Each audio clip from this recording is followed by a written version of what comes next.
السلام عليكم ورحمة الله وبركاته. الحمد لله رب العالمين، والصلاة والسلام على أشرف الأنبياء والمرسلين وعلى آله وصحبه أجمعين وبعد. الله سبحانه وتعالى ஆதம் அலைஹி ஸலாத்து வஸ்ஸலாம் அவங்கள படைச்சு என்ன நடந்தது அதற்கு பிறகு அப்படிங்கிறத சூரத்துல் பக்ரா 2வது சூராவினுடைய 30வது ஆயத்திலிருந்து 34வது ஆயத்து வரைக்கும் உள்ளதை நம்ம இப்போ பார்த்து முடித்தோம். இப்போ இதுக்கு அடுத்த பகுதிக்குள்ளே போகணும். அதே போல் இப்லீஸ் அல்லாஹ் சுப்ஹானஹு வ தஆலா விசாரிச்சது, இப்லீஸ் ஷைத்தானாக ஆனது, அதெல்லாம் பார்த்தோம். ஆதம் அலைஹிஸ்ஸலாம் பூமிக்கு இறக்கப்பட்டாங்க. ஆதம் அலைஹிஸ்ஸலாம் அல்லாஹ் சுப்ஹானஹு வ தஆலாவை மட்டும்தான் வணங்கிட்டு இருந்தாங்க. அதற்கு பிறகு ஒரு 10 தலைமுறையினர் அல்லாஹ்வை மட்டுமே தான் இபாதத் செஞ்சுக்கிட்டு இருந்தாங்க. அதற்கு அந்த அடுத்த தலைமுறையில தான் தங்களுடைய முன்னோர்களை சிலைகளாக மக்கள் ஆக்கினாங்க. சிலைகளாக அவங்க ஆக்கும்பொழுது அந்த சிலைகளை வணங்குவதற்காக அவங்க செய்யல. அல்லாஹ் சுப்ஹானஹு வ தஆலா அது குர்ஆன்ல அவங்க சொல்லி காண்பிக்கிறாங்க. அதனால அவங்களுடைய சுருக்கத்தை இப்ப நான் சொல்லிட்டு இருக்கேன். சிலைகளை வணங்குறதுக்காக அவங்க செய்யல. முன்னோர்கள் இருந்த நல்லோர்கள் அவங்கள நம்ம ஞாபகம் வச்சுக்கணும், அவங்கள மாதிரி நம்ம வாழணும் என்பதற்கு ஊக்கம் அளிப்பதாக இந்த சிலைகள் இருக்கும் அப்படின்ற எண்ணத்துல தான் அவங்க சிலைகளை உருவாக்குறாங்க. ஆனால் அடுத்து வந்த தலைமுறையினர் அது என்ன காரணத்துல சிலைகள் உருவாக்கப்பட்டது என்பதை அறியாதவர்களாக இருந்தாங்க. அப்ப அடுத்த தலைமுறையில் என்ன நடக்குது, அந்த சிலைகளுக்கு ஏதோ முக்கியத்துவம் இருக்கின்றது, சிலைகளுக்கு ஏதோ சக்தி இருக்குது அப்படின்னு நினைச்சுக்கிட்டு அந்த சிலைகளை மக்கள் வணங்க ஆரம்பிக்கிறாங்க. இப்படிதான் முதலாக மனித சமுதாயத்துக்குள்ள ஷிர்க் அப்படிங்கிறது வருது. சிலை வணக்கம், பல தெய்வ வணக்கம்ங்கிறது இப்படிதான் வருது. இது அப்துல்லாஹ் இப்னு அப்பாஸ் ரலியல்லாஹு அன்ஹு நமக்கு அறிவிக்கிறாங்க. தப்சீர் தபரியில வருது, தப்சீர் இப்னு கஸீர். அப்போ மனித சமுதாயத்துல முதல் 10 தலைமுறையினர் ஷிர்க் இல்லாம தௌஹீதுல தான் இருந்தாங்க. அல்லாஹ்வை மட்டுமே வணங்கி கொண்டு தான் இருந்தாங்க. ஷிர்க், அல்லாஹ்வுக்கு சமமாக கடவுள்களை உருவாக்குவது என்பது ஒரு 10 தலைமுறையினருக்கு பிறகுதான் வருது. அதுவும் அவங்க முதல்ல சிலைகளை செய்யும் போது அந்த சிலைகளை வணங்க வேண்டும் என்பதற்காக செய்யல, நல்லோர்களுக்கு முக்கியத்துவம் கொடுக்கணும் அப்படிங்கிறதுக்காக தான் செஞ்சாங்க. ஆனா அடுத்து வரக்கூடிய தலைமுறையினர் அதை பற்றிய கல்வி இல்லாதவங்களாக இருக்கும் பொழுது அந்த சிலைகளுக்கு ஏதோ சக்தி இருக்குதுன்னு நினைச்சுக்கிட்டு அந்த சிலைகள்கிட்ட போய் துஆ செய்ய ஆரம்பிக்கிறாங்க, உதவி தேட ஆரம்பிக்கிறாங்க, பாதுகாப்பு தேட ஆரம்பிக்கிறாங்க. அப்போ அந்த சிலைகளை வணங்குவதாக அது மாறிடுது. இன்றைக்கு முஸ்லிம் சமூகத்திலும் இதே மாதிரியான விஷயங்களை தான் பார்க்கலாம். நல்லோர்களுக்கு மரியாதை செய்யற அப்படின்னு சொல்லிட்டு என்ன செய்யறாங்க, நல்லோர்களுடைய கபறுகளை உயரமாக ஆக்குறாங்க. அதற்கு பிறகு அந்த கபர் மேல கட்டடங்களை கட்டுறாங்க, அதை ஒரு தர்காவாக ஆக்குறாங்க. அப்போ அறியாத மக்கள் என்ன செய்யறாங்க, அந்த கபர்கள் கிட்ட போய் அவங்க உதவி தேட ஆரம்பிக்கிறாங்க, பாதுகாப்பு தேட ஆரம்பிக்கிறாங்க. ஒரு கட்டத்துல அந்த கபர்ல இருக்கிறவங்க கிட்ட இவங்க துஆ செய்யறாங்க. அப்ப அது வணக்கமாக மாறிடுது, கபறுகளை வணங்குவதாக மாறிவிடுகிறது. மனித சமுதாயத்துல முதல்ல எப்படி ஷிர்க் வந்ததோ அது திரும்ப அதே முறையில தான் வர ஆரம்பிக்கும். இப்போ மனித சமுதாயத்துல முதலாக இப்படி ஒரு ஷிர்க் அப்படிங்கிறது வருது. ஷிர்க் அப்படிங்கிற வார்த்தைக்கு அர்த்தம் என்ன? ஷரக அப்படின்னா சமமாக ஆக்கிறது அல்லது பங்காளியாக ஆக்கிறது, கூட்டாளியாக ஆக்கிறது அப்படின்னு அர்த்தம். இப்போ ஒரு பிசினஸ் பண்றோம், பிசினஸுக்கு அரபியில் என்ன சொல்லுவாங்க, ஒரு கம்பெனி உருவாக்குறாங்க, பிசினஸ்க்கு திஜாரா, ஒரு கம்பெனி உருவாக்கி கூட்டாளிகளை சேர்த்து பங்காளி வச்சு ஒரு கம்பெனி உருவாக்குறாங்க. அந்த கம்பெனிக்கு என்ன சொல்லுவாங்க? ஷரீகா அப்படின்னு சொல்லுவாங்க. ஷிர்க்குங்கிற வார்த்தையிலேருந்து வந்ததுதான் அது. பங்காளியை சேர்த்துக்கிறது ஷிர்க். அது 50-50 இருக்கணும்னு அவசியம் இல்லை, சரிசமமாக பங்கிடணும்னு அவசியம் இல்லை. ஒருத்தர்கிட்ட 99% பங்கு இருக்குது, ஒருத்தர்கிட்ட 1% பங்கு இருக்குது, அதுவும் கூட பங்காளியாக்க அர்த்தம். அப்ப 99 இபாதத்துகளை வணக்கங்களை அல்லாஹ்வுக்கு செஞ்சுட்டு ஒரே ஒரு வணக்கத்தை மட்டும் ஒரு மனுஷனுக்கு செய்யறாங்க அப்படின்னா அதுவும் அல்லாஹ்வுக்கு பங்காளியாக ஆக்க அர்த்தம். அதுவும் ஷிர்க் தான். இப்போ மனித சமுதாயத்தில் ஷிர்க்குங்கிறது உருவாயிருக்குது. அப்போ ஷிர்க்குங்கிறது அல்லாஹ் மன்னிக்காத ஒரு பாவம் அப்படின்னு அல்லாஹ் சொல்றாங்க. அப்போ அப்படிப்பட்ட ஒரு பெரும் பாவத்தை செய்யும் போது அல்லாஹ் சுப்ஹானஹு வ தஆலா என்ன செஞ்சிருக்கணும்? பொதுவாக நம்ம என்ன செய்வோம், பாவம் செஞ்சு தண்டிப்போம், அப்படிதானே? அப்போ அல்லாஹ் மனுஷங்களை தண்டிச்சிருக்கணும் இல்லையா? ஆனால் அல்லாஹ்வுடைய கருணையுடைய உச்சக்கட்டம் அப்பதான் வெளிப்படுது. மனிதன் ஷிர்க்கில் ஈடுபடும் போது அல்லாஹ் எந்த பாவத்தை மன்னிக்கவே மாட்டேன் என்று சொல்கிறார்களோ அப்படிப்பட்ட ஒரு மாபெரும் பாவத்தை மனிதன் செய்யும் பொழுது அல்லாஹ் உடனடியாக அந்த மனிதர்களை தண்டிக்கல, மாறாக அந்த மனிதர்களுக்கு அல்லாஹ்வுடைய அதிகபட்ச கருணை அப்படிங்கிறது அப்படி வருது. அது என்ன? அல்லாஹ் ரசூலை அனுப்புறார். மனுஷன் தவறு செய்யும்போது உடனடியாக அல்லாஹ் தண்டிக்கிறது இல்லை. இந்த உலகத்தினுடைய வாழ்க்கையை பொறுத்த வரைக்கும் அல்லாஹ் நமக்கு அதிகமான அவகாசத்தை தருவான், நம்ம திருந்தத்துக்கான வாய்ப்புகளை கொடுப்பான். அப்போ மக்கள் ஷிர்கில் போகும்போது அல்லாஹ் சுப்ஹானஹு வ தஆலா அவங்க திருந்தறதுக்கான வாய்ப்பை கொடுக்குறாங்க. அல்லாஹ்வுடைய கருணையின் வெளிப்பாடாக அல்லாஹ் தூதர்களை அனுப்புறாங்க. மனித சமுதாயம் ஒன்றாக இருந்தது. ஷிர்க் வரும்போது மனித சமுதாயம் இரண்டாக பிளவுபடுது. அல்லாஹ்வை மட்டுமே வணங்கக்கூடியவர்கள் ஒரு கூட்டம், அல்லாஹ்வுக்கு சமமாக எதையோ ஆக்குறது, ஷிர்க் செய்யறது, அது இன்னொரு கூட்டம். அப்போ ஒற்றுமையாக இருந்த மனித சமுதாயத்தை இரண்டாக பிளவுபட வைத்தது எது? ஷிர்க் தான். எங்க ஷிர்க் இருக்கோ அது மனித சமுதாயத்தை பிளவுபட வைக்கும். இப்போ நம்ம ஊர்ல ஷிர்க் இருக்குது அப்படின்னாக்கா அது மனித சமுதாயத்தை பிளவுபட வைக்கும். இப்போ இன்றைக்கு பார்க்குறோம், ஏதாவது மக்கள்கிட்ட போய் நம்ம அல்லாஹ்வை மட்டுமே வணங்குங்க அப்படின்னு தாவா செய்யறோம். அல்லாஹ்வை மட்டுமே வணங்குங்கள் அப்படின்னு சொல்றதுக்கு பேரு அரபியில என்ன சொல்லுவாங்க? அதுதான் தவ்ஹீத் அப்படின்னு சொல்லுவாங்க. இன்னைக்கு தவ்ஹீத்னா அது ஒரு அமைப்பினுடைய பேரை நம்ம நினைச்சுக்கிறோம். அப்படி அல்ல. தவ்ஹீதுங்கிறது லா இலாஹ இல்லல்லாஹுக்கு இன்னொரு பெயர். ஹதீஸுகள்ல தவ்ஹீதுங்கிற வார்த்தை தெளிவா வந்திருக்குது. அப்ப லா இலாஹ இல்லல்லாஹுடைய இன்னொரு பெயர். அல்லாஹ்வை மட்டுமே வணங்குங்க, எல்லா இபாதத்துகளையும் அல்லாஹ்வுக்கு மட்டுமே ஆக்குங்க அப்படின்னு சொல்றதுக்கு பேரு தவ்ஹீத். இப்போ மக்கள்கிட்ட தவ்ஹீதை சொன்னா, முஸ்லீம் மக்கள்லயே சிலர் ஷிர்க்ல ஈடுபடுறாங்க. அவங்கள்ட்ட தவ்ஹீதை சொன்னா மக்கள் என்ன சொல்றாங்க? நீங்க சமுதாயத்தை பிளவுபடுத்துறீங்க அப்படின்றாங்க. ஆனா உண்மையில சமுதாயம் எப்படி பிளவுபடும்? எப்போ பிளவுபடும்? ஷிர்க்குனால தான் பிளவுபடும். தவ்ஹீதுங்கிறது மக்களை ஒன்றிணைக்கக்கூடியது, ஷிர்க்குங்கிறது மக்களை பிளவுபடுத்தக்கூடியது. இப்போ மக்கள் ஆரம்பத்தில் ஆதம் அலைஹிஸ்ஸலாம்ல இருந்து அடுத்த 10 தலைமுறைக்கு தவ்ஹீதுல இருந்தாங்க, ஒரு சமூகமாக இருந்தாங்க. அல்லாஹ் சுப்ஹானஹு வ தஆலா சொல்றாங்க, கான الناس أمة واحدة فبعث الله النبيين. மனிதர்கள் ஆரம்பத்துல ஒரு உம்மத்தாக இருந்தாங்க. அதுக்கு பிறகு ஷிர்க் வந்த பிறகு فبعث الله النبيين, அல்லாஹ் அந்த மக்களுக்கு மத்தியில் இருந்த நபிமார்களை எழுப்பினாங்க அப்படின்னு சொல்றாங்க. இது சூரத்துல் பக்ரா 2வது சூராவுடைய 213வது ஆயத். அப்போ முதல்ல நபிமார்கள் எப்போ அனுப்பப்படுறாங்க? மக்கள்கிட்ட ஷிர்க் மக்கள் இரண்டாக பிளந்த பிறகு அந்த மக்களை ஒன்றாக ஆக்குவதற்காக நேர்வழிக்கு கொண்டு வருவதற்கு உதவி செய்வதற்கு அல்லாஹ் சுப்ஹானஹு வ தஆலா அந்த மக்களுக்கு மத்தியில் நபிமார்களை அனுப்புறாங்க. அப்போ அந்த நபிமார்கள் ரசூல்மார்கள் தொடர்ந்து வர்றாங்க. அந்த அடிப்படையில முதல் ரசூலாக நூஹ் அலைஹிஸ்ஸலாத்து வஸ்ஸலாம். நூஹ் அலைஹிஸ்ஸலாமுடைய வரலாறு நம்ம படிச்சோம். முதல் நபி ஆதம் அலைஹிஸ்ஸலாம் என்று படிப்போம். முதல் ரசூல் யார்? நூஹ் அலைஹிஸ்ஸலாத்து வஸ்ஸலாம். அப்போ ஒவ்வொரு சமூகத்துக்கும் ஒரு ரசூல் அனுப்பப்படுறாங்க. சில நேரங்களில் ஒரே சமூகத்துக்கு 2-3 ரசூல் கூட வருவாங்க. நம்ம சூரா யாசீன் எல்லாம் பார்ப்போம். அப்போ ஒரே சமூகத்துக்கு ஒரு ரசூலோ அதுக்கு மேற்பட்ட ரசூலோ அதே போல நபிமார்களோ வருவாங்க. அப்படி அனுப்பப்பட்டவங்களை கடைசியாக வந்த நபி ரசூல் யாரு? நபி முஹம்மது ஸல்லல்லாஹு அலைஹி வஸல்லம். அல்லாஹ் சுப்ஹானஹு வ தஆலா நபி முஹம்மது ஸல்லல்லாஹு அலைஹி வஸல்லம் பற்றி சொல்றாங்க, மா கான முஹம்மதுன் அபா அஹதின் மின் ரிஜாலிக்கும் வலாக்கின் ரசூலுல்லாஹி வ ஹாத்தமன் நபிய்யீன் அப்படின்னு சொல்றாங்க. சூரத்துல் அஹ்ஸாப் 33வது சூராவுடைய 41வது ஆயத். 40வது. அல்லாஹ் சுப்ஹானஹு வ தஆலா இந்த ஆயத்துல சொல்றது என்ன? மா கான முஹம்மதுன் அபா அஹதின் மின் ரிஜாலிக்கும், முஹம்மது ஸல்லல்லாஹு அலைஹி வஸல்லம் உங்களில் வளர்ந்த எந்த ஒரு ஆணுக்கும் தந்தை அல்ல. ரிஜால்ங்கிற வார்த்தைக்கு பயன்படுத்தப்பட்டிருக்கு. வலதுங்கிற வார்த்தை பயன்படுத்தப்பட்டிருக்கா? இல்ல. ஏன்? நபி முஹம்மது ஸல்லல்லாஹு அலைஹி வஸல்லம் ஆண் பிள்ளைகள் பிறந்தாங்க. ஆனா எந்த பிள்ளையும் வளர்ந்து ஆணாக ஆகல. அப்புறம் நபி ஸல்லல்லாஹு அலைஹி வஸல்லமுக்கு வலது இருந்தாங்க, ஆனா ரிஜால். அது யாரும் வளர்ந்து ரிஜாலாக ஆகல. அல்லாஹ் சுப்ஹானஹு வ தஆலா ரிஜால்ங்கிற வார்த்தையை பயன்படுத்துத காரணம். அப்ப நபி முஹம்மது ஸல்லல்லாஹு அலைஹி வஸல்லம் ஆண் பிள்ளை பிறந்தாலும் எந்த பிள்ளையும் வளர்ந்து பெரிய ஆணாக ஆகல. முஹம்மது ஸல்லல்லாஹு அலைஹி வஸல்லமுடைய வாரிசு நான் அப்படின்னு சொல்லி யாரும் சொல்லிக்க முடியாது. மா கான முஹம்மதுன் அபா அஹதின் மின் ரிஜாலிக்கும் வலாக்கின், மாறாக அவங்க யாரு? வலாக்கின் ரசூலுல்லாஹ், அல்லாஹ்வுடைய ரசூல், வ ஹாத்தமன் நபிய்யீன், அவங்க நபிமார்களுடைய ஹாத்தம், நபிமார்களுடைய முத்திரை, இறுதி. ஹாத்தம் அப்படின்னா சீல் வைக்கிறது, முத்திரை வைக்கிறோம் இல்லையா? அதுக்கு இறுதி அப்படிங்கிற அர்த்தமும் உண்டு.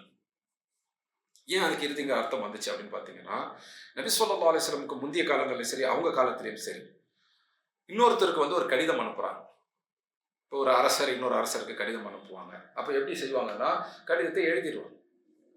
கடிதத்தினுடைய கடைசி வார்த்தை இருக்கு இல்லையா, அது முடிஞ்சவொடனே இன்றைக்கு நம்ம முற்றுப்புள்ளி வைப்போம், ஃபுல் ஸ்டாப் வைப்போம். ஆனால் அன்றைக்கு ஃபுல் ஸ்டாப்லாம் கிடையாது. மாறாக ஒரு கடிதம் முடிஞ்சிருச்சு அப்படிங்கிறதுக்காக என்ன செய்வாங்க, அவங்க அந்த இடத்துல முத்திரை வைப்பாங்க. மோதிரத்துல அந்த முத்திரை செய்யப்பட்டிருக்கும். மோதிரத்துல அரக்கு வச்சு அந்த இடத்துல ஒரு சீல் ஒன்று வச்சிருவாங்க. சீல் வச்சுட்டா என்ன அர்த்தம்? அந்த செய்தி முடிவடைந்து விட்டது அப்படின்னு அர்த்தம். இந்த செய்தி முடிஞ்சிருச்சு. முத்திரை அப்படிங்கிறது எதை குறிக்குது? செய்தி முடிஞ்சிருச்சுன்னு அர்த்தம். அப்ப அந்த முத்திரைக்கு பிறகு எது வந்தாலும் அது அனுப்புனவுடைய செய்தி இல்லை, அது போலி, பின்னாடி யாரோ சேர்த்திருக்கிறாங்க அப்படின்னு அர்த்தம். அதனாலதான் மோதிரத்துக்கும் ஹாத்தம் அப்படின்ற பேர் உண்டு. ஏன்னா அது முத்திரை வைக்கிறதுக்காக பயன்படுத்தப்படுறது. அப்போ ஹாத்தம் அப்படின்னா மோதிரம், அந்த மோதிரத்தில் முத்திரை வைக்கிறதுனால என்ன சொல்ல வராங்க, அந்த செய்தி முடிவடைஞ்சிச்சுன்னு சொல்றாங்க. அப்போ ஒரு விஷயத்தினுடைய முடிவுக்கு இறுதிக்கும் ஹாத்தம் அப்படிங்கிற பேர் உண்டு. அப்போ அல்லாஹ் சுப்ஹானஹு வ தஆலா ஹாத்தமுன் நபியீன் என்று சொல்லும்போது நபிமாருடைய முத்திரை அப்படின்னு மொழிபெயர்த்தாலும் அதனுடைய உண்மையான அர்த்தம் என்ன, நபிமாருடைய கடைசி, நபிமாருடைய இறுதி அப்படின்னு. இப்போ முஹம்மது ஸல்லல்லாஹு அலைஹி வஸல்லம் நபிமார்கள்ல கடைசியாகும். ஒருத்தர் நபியா இருந்தால் தான் ரசூலாகவும் இருக்க முடியும். ஒருத்தர் நபியா இருந்தால் தான் ரசூலாகவும் இருக்க முடியும். இப்போ நம்ம புரிஞ்சுக்கிறதுக்கு ஒரு உதாரணம் சொல்றோம்னு வச்சுங்களேன். இப்போ ஒரு ஸ்கூல் இருக்கு, டீச்சர்கள்லாம் இருக்கிறாங்க. அந்த டீச்சர்கள்லேருந்து தான் ஒருத்தரை பிரின்சிபலாக ஹெட் மாஸ்டராக ஆக்குவாங்க இல்லையா? அப்போ டீச்சராக இருந்தால் தான் ஹெட் மாஸ்டர் ஆகலாம். அதே போல் இன்னொரு உதாரணம் ஸ்கூலில் வச்சு சொல்லலாம். ஒரு கிளாஸ் ரூம் இருக்குது, எல்லாமே ஸ்டூடெண்ட்ஸ் தான். அந்த ஸ்டூடெண்ட்லேருந்து ஒருத்தரை வந்து ஒரு லீடராக ஆக்குவாங்க, லீடர் மானிட்டராக ஆக்குவாங்க. அப்போ அவர் ஸ்டூடெண்ட்டாக இருக்கிறவர் தான் ஸ்டூடெண்ட்டுக்கு லீடராக மானிட்டராக வருவார். அந்த மாதிரி தான் நபிமார்கள்ல நபியாக இருக்கக்கூடிய ஒருத்தர் தான் ரசூலாக ஆக முடியும். நபியிலேயே ரசூல் அப்படிங்கிறது ஒரு ஹையர் லெவல், ஒரு உயர்ந்த அந்தஸ்து உடையது, இன்னும் கூடுதல் பொறுப்புகளை உடையது. அப்போ ஒருத்தர் நபியா இருந்தால் தான் ரசூலாக இருக்க முடியும். அப்போ நபிமார்கள் இறுதி அப்படின்னா என்ன அர்த்தம்? அவங்க தான் ரசூல்மார்களையும் இறுதி. நபியா இருந்தால் தான் ரசூலாக இருக்க முடியும். நபித்துவம் முற்று பெற்று விட்டது அப்படின்னா என்ன அர்த்தம்? ரசூலாக இருக்கிறதும் முடிவடைஞ்சிச்சு. அவங்க தான் கடைசி நபி அப்படின்னா என்ன அர்த்தம்? அவங்க தான் கடைசி ரசூலும் கூட. அப்போ அவங்களுக்கு வந்தது தான் குர்ஆன். அப்போ குர்ஆன் தான் கடைசி செய்தி, அதுக்கு பிறகு எந்த செய்தியும் வரப்போகிறது. இந்த குர்ஆன் இதனுடைய விளக்கத்தை தான் நம்ம வந்து பார்க்க போறோம் இன்ஷா அல்லாஹ். இந்த வகுப்புக்கு என்ன பேரு? உம்முல் கிதாப், அதனுடைய விரிவான விளக்கம் அப்படின்னு சொல்றோம். உம்முல் கிதாப்னா என்ன? அல் கிதாபுங்கிறது என்ன? இது ரெண்டு வார்த்தை இருக்கு. ஒன்று இருக்கு, அல் கிதாப் இருக்கு.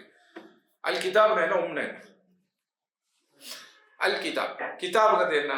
எது எழுதப்பட்டதோ அது கிதாப். கதப அப்படின்னா அவங்க எழுதினாங்க அப்படின்னு அர்த்தம். அப்போ கிதாபுங்கிறது எழுதப்பட்டது. கிதாபுங்கிறது எந்த ஒரு நூலையும் எந்த புக்கையும் குறிக்கும். அல் கிதாப் என்று வரும்போது அது குறிப்பாக அந்த நூல், அந்த கிதாப் தான் அப்படின்னு. அது அல் குர்ஆன். அப்போ இந்த குர்ஆனுடைய ஆரம்பத்திலே பார்க்கிறோம். குர்ஆனுடைய முதல் சூரா சூரத்துல் ஃபாத்திஹா, அல்ஹம்து சூரா. ரெண்டாவது சூரா இது சூரத்துல் பக்ரா. அந்த சூரத்துல் பக்ரா எப்படி ஆரம்பிக்குது? அல்லாஹ் சுப்ஹானஹு வ தஆலா அதை எப்படி ஆரம்பிக்கிறாங்க? அலிஃப் லாம் மீம் ذلك الكتاب. அப்போ அந்த குர்ஆனுக்கு அல் கிதாப் அப்படிங்கிற பேரும் உண்டு. அல்ஹம்துலில்லாஹ். ذلك الكتاب அல் கிதாப். அப்போ கிதாப் அல் கிதாபுங்கிறது எதை குறிக்குது? அல் குர்ஆனை குறிக்குது. இந்த குர்ஆனுக்கு வெவ்வேறு பெயர்கள் இருக்கின்றன. அதுல ஒரு பெயர் தான் உம்முல் கிதாப்.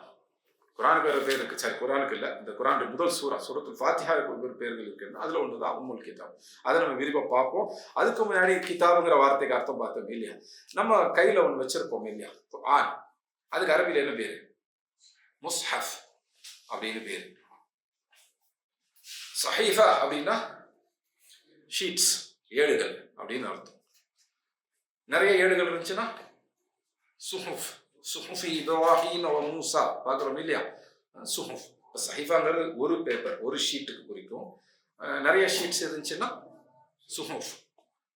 அதை எல்லாத்தையும் தொகுத்து பைண்ட் பண்ணிட்டோம், பிணைச்சிட்டோம், ஒரு புக்காக ஆக்கிட்டோம். அதுக்கு பேரு முஸ்ஹஃப். முஸ்ஹஃப். இப்போ நம்ம கையில் வச்சிருக்கிறது முஸ்ஹஃப், குர்ஆனுடைய முஸ்ஹஃப். குர்ஆன் ஏடுகளாக எழுதி அதை பைண்ட் பண்ணி எடுத்துட்டோம், அது முஸ்ஹஃப். இந்த முஸ்ஹஃப் நம்ம திறக்கிறோம். திறந்தா என்ன வரும்? முதல்ல அல்ஹம்து சூரா வரும். அந்த அல்ஹம்து சூரா பார்க்கறதுக்கு முன்னாடி சூரா அப்படின்ற வார்த்தைக்கு அர்த்தம் என்ன?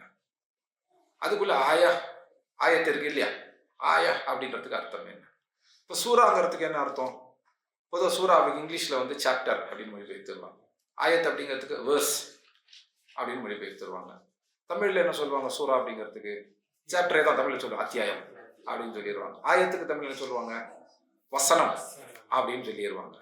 இந்த ரெண்டுமே, அந்த ஆங்கில மொழிபெயர்ப்பும் சரி தமிழ் மொழிபெயர்ப்பும் சரி, தவறானது. முதல்ல சூரா அப்படிங்கிறதுக்கு என்ன அர்த்தம்? மொழி ரீதியாக, லுகா ரீதியாக சூரா அப்படிங்கிறது ஒரு ஊரை சுற்றி அமைக்கப்படக்கூடிய சுற்றுச்சுவர் இருக்கு பாருங்க. இதுதான் இந்த ஊருடைய எல்லை அப்படின்னு சொல்லி அந்த சுற்றுச்சுவர், அதுக்கு தான் சூரா என்று அரபியில் சொல்லுவாங்க. Boundary, exactly boundary. பவுண்டரியாக இருக்கக்கூடிய வால், இந்த வால், இந்த சுவர் இருந்துச்சுன்னா இதுக்கு வந்து சூரா அப்படின்னு பேர். அந்த தமிழ் வார்த்தைக்கும் அரபி வார்த்தைக்கும் ஒரு நெருக்கமான தொடர்பு இருப்பாங்க. சுவர் அப்படின்றது. சூராவுடைய ஜம்மு பன்மை ப்ளூரல் எது? சுவர். சூராங்கிற வார்த்தைக்கு ஜம்மு ப்ளூரல் வந்து சுவர். அந்த சுவருக்கு ஒரிஜினல் அர்த்தம் என்ன? சுவருக்கு தான் அர்த்தம் சுற்றுச்சுவர், ஒரு ஊரை சுற்றியுள்ள சுவர், அந்த ஊருடைய பவுண்டரி எது, எல்லை எது அப்படிங்கிறத தெரிவிக்கக்கூடியது. அப்போ சூரா அப்படின்னா அது வந்து ஒரு ஆரம்பம் இருக்கும், முடிவு இருக்கும். அப்படி இருக்கக்கூடியதுக்கு தான் சூரா அப்படிங்கிற வார்த்தை சொல்லுவோம். இது மொழி ரீதியாக. இப்போ சூரானா சாப்டர் அப்படின்னு அர்த்தம் இல்லை. ஆனால் இங்கிலீஷில் அப்படிதான் பைபிளில் சாப்டர் எழுதி வச்சதுனால அவங்க பைபிள் மாதிரியே வார்த்தையை இதுக்கும் பிரயோகப்படுத்தி குரானில் இருக்கக்கூடிய சூறாவுக்கு சாப்டர் அப்படின்னு மொழிபெயர்த்துட்டாங்க. எப்படி நம்ம குர்ஆன் அப்படிங்கிறத மொழிபெயர்க்க இல்லையோ அதே மாதிரி சூரா அப்படிங்கிறதையுமே மொழிபெயர்க்காம பயன்படுத்தினா நல்லது. மற்றவங்களுக்கு புரியறதுக்காக சொல்லலாம் சூறானா அத்தியாயங்க அப்படின்னு சொல்லலாம். ஆனால் புரிஞ்ச பிறகு சூறாங்கிற வார்த்தையை தொடர்ந்து மொழிபெயர்க்காம பயன்படுத்துறது நல்லது. குர்ஆன் அப்படின்னா ஓதுதல் அப்படின்னு அர்த்தம். நம்ம அடுத்தவங்கள்ட்ட சொல்லும்போது ஓதுதல்னு சொல்கிறோம் இல்லையே, குர்ஆன்ங்கிற வார்த்தையை அப்படியே தான் நம்ம பயன்படுத்துகிறோம். ஏன்னா அது ஒரு டெக்னிக்கல் வேர்டு, டெக்னிக்கல் டெக்னாலஜி, அது அப்படியே தான் பயன்படுத்துகிறோம். அதே மாதிரி தான் சூரா. சூரா அப்படிங்கிறதுக்கு இதான் அர்த்தம். அப்போ நம்ம இது குர்ஆனுடைய சூரா அப்படின்ட்டு பயன்படுத்தும். யாருக்காவது புதுசாக சொல்கிறோம் இல்லை முஸ்லீம் அல்லாத மக்களுக்கு புரியறதுக்காக சொல்கிறோன்னா அப்போ சாப்டர்னோ அத்தியாயமோ சொல்லலாம். ஆனால் பழகிட்டாங்க அப்படின்னா குர்ஆனுக்கும் அவங்களுக்கும் ஒரு தொடர்பு வந்துச்சுன்னா அதுக்கு பிறகு அதை சூரா அப்படின்னு சொல்கிறத நம்ம பழக்கமாக இருக்கும்.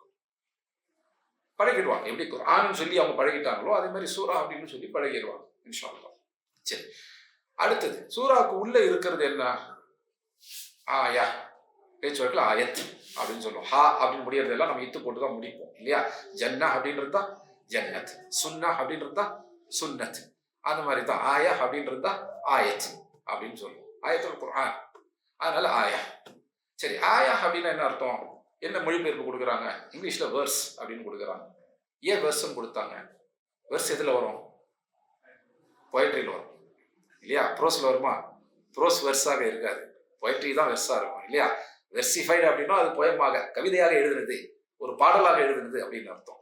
மறுபடியும் சொன்னால் அது பைபிளுடைய அதே ஸ்ட்ரக்சர். அந்த பைபிளில் சில இடங்களில் பாடல்களாக வரும், எல்லாமே வராது, சில இடங்களில் பாடலில் வரும். அப்போ வந்து இங்கிலீஷ் டிரான்ஸ்லேஷன் அந்த வேர்ஸ் அப்படின்னு கொடுத்துட்டாங்க. ஏன்னா குர்ஆன் அவ்வளோ இலக்கிய நயத்தோடு இருக்கும், ஆனால் அது வந்து கவிதை கிடையாது. குர்ஆன் கவிதை இல்லை அப்படிங்கிறப்போ குர்ஆனுடைய ஆயத்தை நம்ம வேர்ஸ் அப்படின்னு சொல்லி மொழிபெயர்க்கிறதுமே சரியானது, தவறானது. ஆனால் அப்படிதான் பழக்கம் ஆயிடுச்சு. அதனால புதுசாக யார்ட்டாவது சொல்றதா இருந்தால் இங்கிலீஷில் சொன்னா வேர்ஸ்ன்னு சொல்லலாம். ஆனால் அது ஆயா அப்படின்னு சொல்லியே பழக்கப்படுத்துறது நல்லது. எப்படி குர்ஆன்னு சொன்னோமோ சூரா என்று சொல்லி பழக்கப்படுத்துறது அவசியம், அதே போல ஆயா அப்படின்னு சொல்றது நல்லது. தமிழ்ல அதை எப்படி சொல்றாங்க? ஆயா அப்படிங்கிறத வசனம் அப்படின்னு சொல்றாங்க. வசனம், அது வசனம்லாம் எங்க வரும்? ஒரு டைலாக் சொல்றோம், வசனம் பேசியா அப்படின்னு சொல்லுவாங்க. அது உரைநடையில வரும். உரைநடையில வாக்கியங்கள் வரும். அந்த வாக்கியங்கள் பேச்சாக இருக்கும்போது அது வசனம் அப்படின்னு சொல்லுவோம். வசன நடையில் உள்ளது, பேச்சு நடையில் இருக்குது, அதுக்கு வசனம் சொல்லுவோம். அதுவும் கூட அவ்வளோ துல்லியமானது கிடையாது. அப்போ ஆயா அப்படிங்கிறதுக்கு சரியான அர்த்தம் என்ன, பொருள் என்ன? அதுக்கு ஆயான்னா என்னன்னு தெரியும். ஆயா அப்படின்றதுக்கு என்ன அர்த்தம்னா அத்தாட்சி, ஆதாரம் அப்படின்னு அர்த்தம், அடையாளம் அப்படின்னு அர்த்தம். இங்கிலீஷ்ல சொன்னா சைன். சைனா நம்ம கையெழுத்து போடுமே அந்த சைன் இல்லை, இதுக்கான அடையாளம் இது, அந்த சைன். இது சைன் போர்டு, ஒரு நேம் போர்டு போகிறோம், சைன் போர்டுன்னு சொல்கிறோமா, ஏன் அது ஒரு அடையாளம் அதுக்காக. அப்போது ஆயா அப்படிங்கிற வார்த்தைக்கு என்ன அர்த்தம்? அத்தாட்சி, அது ஒரு ப்ரூஃப், அடையாளம். எதுக்கான அத்தாட்சி, எதுக்கான ப்ரூஃப்?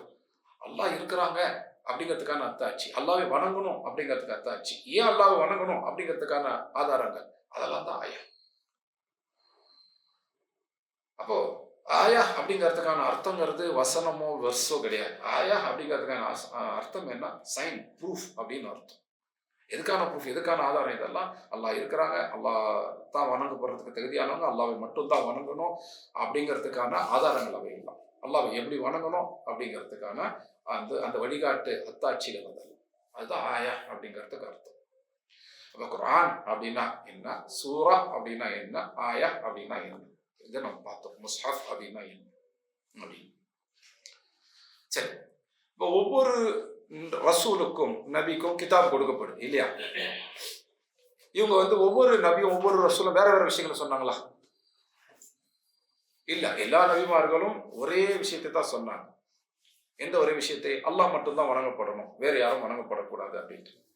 அதாவது அகீதா ரீதியாக, நம்பிக்கை ரீதியான விஷயங்கள்ல ஒரு நபிக்கு இன்னொரு நபி மாற்றமாகலாம் சொல்லல. எல்லா நபியும் ஒரே விஷயங்களை தான் சொன்னாங்க. சட்டங்கள் ஒரு ரசூலுக்கு இன்னொரு ரசூல் மாறும், ஒவ்வொரு சமூகத்துக்கும் சட்டங்கள் மாறும். அப்போ எல்லா ரசூல்மார்களும் ஒரே விஷயத்தை தான் சொன்னாங்க, அல்லாஹ் மட்டும்தான் வணங்கப்படணும், வேறு யாரும் வணங்கப்படக்கூடாதுங்கிற ஒரே விஷயத்தை தான் சொன்னாங்க. அப்போ எல்லா ரசூல்மார்களும் கொண்டு வந்த தீன் ஒன்று தான். அந்த தீன்ல ஷரீஅ அப்படின்ற ஒரு விஷயம் இருக்கு, அதனுடைய சட்டங்கள். அது சமூகத்துக்கு சமூகம் மாறும். இறுதி நபி, இறுதி ரசூலாக வந்த முஹம்மது ஸல்லல்லாஹு அலைஹி வஸல்லம் அவங்களுக்கு வந்த ஷரியத் அப்படிங்கிறது பொதுவானது. அவங்க புது தீனை கொண்டு வரல, அதே தீனை தான் ஆதம் அலைஹிஸ்ஸலாம், நூஹ் அலைஹிஸ்ஸலாம்லேருந்து எந்த தீன் சொல்லப்பட்டதோ அதே தீனை தான் அவங்க சொன்னாங்க. ஆனால் ஷரியத் அப்படிங்கிறது ரசூலுக்கு ரசூல் மாறும், உம்மத்துக்கு உம்மத்து மாறும். இறுதி நபி முஹம்மது ஸல்லல்லாஹு அலைஹி வஸல்லம் அவங்க கொண்டு வந்த ஷரியத் அப்படிங்கிறது இது ஒரு தனிப்பட்ட சமூகத்துக்கானதல்ல, ஒட்டுமொத்த மனித சமூகத்துக்கானது. அப்ப எல்லா மனிதர்களுக்கும், அவங்க காலகட்டத்தில் மட்டும் இல்லை, இறுதி காலம் வரை வரக்கூடிய எல்லா மனிதர்களுக்கும் பொதுவான ஷரியத் அப்படிங்கிறது இதுதான். இந்த தீனுடைய முழுமை அப்படிங்கிறது இதுதான். ஆதம் அலைஹிஸ்ஸலாம், நூஹ் அலைஹிஸ்ஸலாம் எந்த தீனை பின்பற்றி கொண்டு வந்தார்களோ அந்த தீனுடைய முழுமை அதுதான் நபி முஹம்மது ஸல்லல்லாஹு அலைஹி வஸல்லம் மூலமாக வந்தது. அப்ப இங்க புதுசாக ஒரு தீன் இல்லை, அதே தீன் தான். ஆனால் ஷரியத்துங்கிறது சமூகத்துக்கு சமூகம் மாறுபடும். இறுதி நபி, இறுதி ரசூலான முஹம்மது ஸல்லல்லாஹு அலைஹி வஸல்லம் அவங்களுக்கு வந்த ஷரியா அப்படிங்கிறது எல்லா மனிதர்களுக்குமான. இதுக்கப்புறம் மனிதர்கள் தனித்தனி சமூகங்களாக இல்லை, ஒட்டுமொத்த மனித சமூகம் ஒன்று, ஒட்டுமொத்த மனித சமூகத்துக்கான ஷரியா அப்படிங்கிற சட்டங்கள் என்பது ஒரே சட்டங்கள் தான். மனித சமூகத்துக்கு மட்டும் இல்லை, ஜின்களுக்கும் சேர்த்து இவங்க தான் நபி ரசூலாக அனுப்பப்பட்டாங்க இறுதியாக. அப்போ மனிதர்கள், ஜின்கள் எல்லாருக்குமான ஷரியத்துங்கிறது நபி முஹம்மது ஸல்லல்லாஹு அலைஹி வஸல்லம் அவங்க மூலமாக அந்த ஷரியத். சரி, இது நம்ம குர்ஆனை புரிஞ்சுக்கிறதுக்கான ஒரு பின்னணி. அப்ப இப்ப என்னெல்லாம் பார்த்தோம்? முஸ்ஹஃப் அப்படின்னா என்ன அப்படிங்கிறத பார்த்தோம், சூரா அப்படின்னா என்னன்னு பார்த்தோம், ஆயா அப்படின்னா என்னன்னு பார்த்தோம், தீன், ஷரியா இதெல்லாம் என்ன அப்படிங்கிறத பார்த்தோம். அப்போ நபி முஹம்மது ஸல்லல்லாஹு அலைஹி வஸல்லம் புதிய ஒரு தீனை கொண்டு வரல. முதல் மனிதரான ஆதம் அலைஹிஸ்ஸலாம் எந்த தீனை பின்பற்றினார்களோ, முதல் ரசூலான நூஹ் அலைஹிஸ்ஸலாமுக்கு எந்த தீன் கொடுக்கப்பட்டுச்சோ, ஒவ்வொரு நபிக்கும் ரசூலுக்கும் எந்த தீன் கொடுக்கப்பட்டுச்சோ அதே தீனைத்தான் நபி முஹம்மது ஸல்லல்லாஹு அலைஹி வஸல்லம் சொன்னாங்க. அப்ப இஸ்லாம் புதிய ஒரு மதமா, புதிய மார்க்கமானா இல்லை, முதல் மனிதர்கள் பின்பற்றி கொண்டு வரக்கூடிய மதம், மார்க்கம் தான் இஸ்லாம். அப்ப எந்த வகையில வித்தியாசப்படுது அப்படின்னா, ஒவ்வொரு சமூகத்துக்கும் அவங்க காலகட்டத்துக்கு ஏற்றார் போல ஷரியா சட்டங்கள் கொடுக்கப்பட்டு இருக்கும். இறுதி நபி, இறுதி ரசூலான முஹம்மது ஸல்லல்லாஹு அலைஹி வஸல்லம் வந்துட்ட பிறகு அந்த பழைய ஷரியத்துகள் எல்லாத்தையும் கேன்சல் பண்ணிட்டாங்க. அது எல்லாமே ரத்து செய்யப்பட்டு விட்டது. இப்ப இந்த ஷரியத்து தான் எல்லா மனிதர்களுக்குமான ஷரியத். இது குறிப்பிட்ட ஒரு பகுதியில் வசிக்கக்கூடிய மனிதர்களுக்கானது அல்ல, குறிப்பிட்ட மொழி பேசக்கூடிய அரபி பேசுறவங்களுக்கு அவங்களுக்கானது அல்ல. இது நபி முஹம்மது ஸல்லல்லாஹு அலைஹி வஸல்லம் காலத்திலிருந்து எல்லா மனிதர்களுக்குமானது. அவங்க காலகட்டத்து மனிதர்களிலிருந்து இறுதி காலகட்டம் வரை உள்ள எல்லா மனிதர்களுக்குமான பொதுவான ஷரியா இதுதான். அது அல் குர்ஆன்லையும் நபி முஹம்மது ஸல்லல்லாஹு அலைஹி வஸல்லம் சுன்னாவிலையும் அந்த ஷரியத் என்ன அப்படிங்கிறத நம்ம பார்க்கலாம். அந்த தீனுடைய விரிவான விஷயங்கள் நம்ம பார்க்கலாம். சரி, அப்ப தீன் ஷரியா என்ன, அப்ப இஸ்லாம்ங்கிறது புது தீனா அப்படிங்கிறதெல்லாம் நம்ம சுருக்கமாக பார்த்துப்போம். அல்ஹம்துலில்லாஹ். இப்போ நம்ம இந்த உம்முல் கிதாப் அப்படின்னா என்னன்றத பார்ப்போம். அதுதான் பாடத்தினுடைய தலைப்பு இல்லையா? அல் கிதாப்ங்கிறது எதை குறிக்குது நம்ம பார்த்தோம். ذَلِكَ அல் கிதாப், சூரத்துல் பக்ரா 2வது சூராவுடைய 2வது ஆயத்துல பார்க்கிறோம். அல்லாஹ் அதுதான் அல் கிதாப் என்று சொல்றாங்க. எதை சொல்றாங்க? அல் குர்ஆனை சொல்றாங்க. அப்ப அல் கிதாப்ங்கிறது அல் குர்ஆன். நம்ம பாடத்தின் தலைப்பு உம்முல் கிதாப் அப்படின்றது. நபி முஹம்மது ஸல்லல்லாஹு அலைஹி வஸல்லம் சொல்றாங்க, ஜாமிஅ திர்மிதியில் வரக்கூடிய ஹதீஸ், இது சஹீஹானது. இமாம் இப்னு கஸீரும் இன்னும் பற்ற ஹதீஸும் இதை சஹீஹானது, ஆதாரபூர்வமான ஹதீஸ் என்று அறிவிக்கின்றாங்க. அபூ ஹுரைரா ரலியல்லாஹு அன்ஹு அறிவிக்கிறாங்க, ரசூலுல்லாஹி ஸல்லல்லாஹு அலைஹி வஸல்லம் சொல்றாங்க, அல்ஹம்துலில்லாஹி ரப்பில் ஆலமீன் அப்படிங்கிறது என்ன? அல்ஹம்து சூரத்துல் ஃபாத்திஹாவோட முதல் வரி. நபி ஸல்லல்லாஹு அலைஹி வஸல்லம் சில சூறாக்களுக்கு தான் பேர் வச்சாங்க, எல்லா சூறாக்களுக்கும் பேர் வைக்கல. அப்போ ஒரு சூறாவை பத்தி நபி ஸல்லல்லாஹு அலைஹி வஸல்லம் சொல்லும் போது என்ன செய்வாங்க? அதோட முதல் வரியை சொல்லுவாங்க. இப்ப இந்த சூறாவை பத்தி சொல்லும் போது எப்படி சொல்றாங்க? அல்ஹம்துலில்லாஹி ரப்பில் ஆலமீன், அதோட முதல் வரியை சொல்லிட்டாங்க. அப்ப இந்த சூறாவை பத்தி பேச போறாங்க. அது என்ன சொல்றாங்க? அல்ஹம்துலில்லாஹி ரப்பில் ஆலமீன் உம்முல் குர்ஆன், இதுதான் உம்முல் குர்ஆன். உம்முல் கிதாப், இதுதான் உம்முல் கிதாப். வசபஉல் மசானி, இது சபஉல் மசானி. ஒவ்வொரு அர்த்தம் நம்ம பார்ப்போம் இன்ஷா அல்லாஹ். அப்ப இதுக்கு உம்முல் குர்ஆன், உம்முல் கிதாப், வசபஉல் மசானி வல் குர்ஆனுல் அதீம், இதுதான் அல் குர்ஆனுல் அதீம். அப்போ அல்ஹம்துலில்லாஹி ரப்பில் ஆலமீன் அப்படிங்கிறதுக்கு 4 பேர்களை நபி ஸல்லல்லாஹு அலைஹி வஸல்லம் இங்க சொல்றாங்க. ஜாமிஅ திர்மிதியில வரக்கூடிய ஹதீஸ் அபூ ஹுரைரா ரலியல்லாஹு அன்ஹு அறிவிக்கிறாங்க. என்னென்ன பேர்கள் சொன்னாங்க? உம்முல் குர்ஆன், உம்முல் கிதாப், சபஉல் மசானி, அல் குர்ஆனுல் அதீம். இந்த 4 பேர்கள் சொல்றாங்க.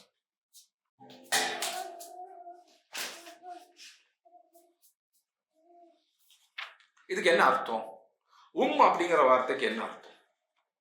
ஏன்னா உம்முல் குரான் அதுலயே உம்முங்கிற வார்த்தை வருது, உம்முல் கிதாப் அதுலயே அப்படிங்கிற வார்த்தை வருது. உம்முங்கிறதுக்கு என்ன அர்த்தம்? தாய் அப்படிங்கிற அர்த்தம் உண்டு. அரபிகள் 2-3 அர்த்தத்தில் அதை பயன்படுத்தி இருக்கிறாங்க. அரபிகளை பொறுத்த வரைக்கும் அப்படிங்கிறது எல்லாரும் கூடக்கூடிய எல்லா விஷயமும் சேரக்கூடிய ஒரு இடத்துக்கும் பயன்படுத்துவாங்க. எல்லாத்தையும் கவர் பண்ணக்கூடிய, எல்லாத்தையும் ஒருங்கிணைக்கக்கூடிய ஒரு விஷயத்துக்கும் பயன்படுத்துவாங்க. உதாரணத்துக்கு நம்ம தலை இருக்குது, தலைக்குள்ள மூளை இன்னும் மற்ற விஷயங்கள்லாம் இருக்குது இல்லையா? அதை சுற்றி இருக்கக்கூடிய தோலுக்கு ராஸ் அப்படின்னு சொல்லுவாங்க. ராஸ் அப்படின்னா தலை. அதை சுற்றி இருக்கக்கூடிய அந்த தோலுக்கு ஸ்கின்னுக்கு ராஸ் அப்படின்னு சொல்லுவாங்க. அது என்ன செய்யுது? தலையில் இருக்கிற எல்லாத்தையும் ஒருங்கிணைச்சு ஒரு இடமா வைக்கிது. ராஸ் அப்படின்னு சொல்லுவாங்க. அதே போல போருக்கு போகும்போது கொடி எடுத்துட்டு போவாங்க.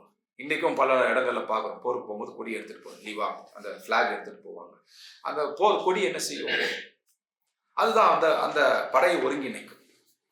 அந்த கொடிக்குமே அப்படிங்கிற வார்த்தையை அரபிகள் பயன்படுத்துவாங்க. நம்ம தபரி அவங்க தப்சீர்ல இந்த விளக்கங்கள் எல்லாம் வரிசைப்படுத்தி நமக்கு சொல்றாங்க. அப்படிங்கிறதுக்கு இந்த அர்த்தங்கள்லாம் உண்டு. சென்டர் பாயிண்ட்னு சொல்லலாம், எல்லாத்துடைய கோர் அப்படின்னு சொல்லலாம், எசன்ஸ் அப்படின்னு சொல்லலாம். அப்போ ஒரு விஷயத்தினுடைய சாராம்சம் அதுதான்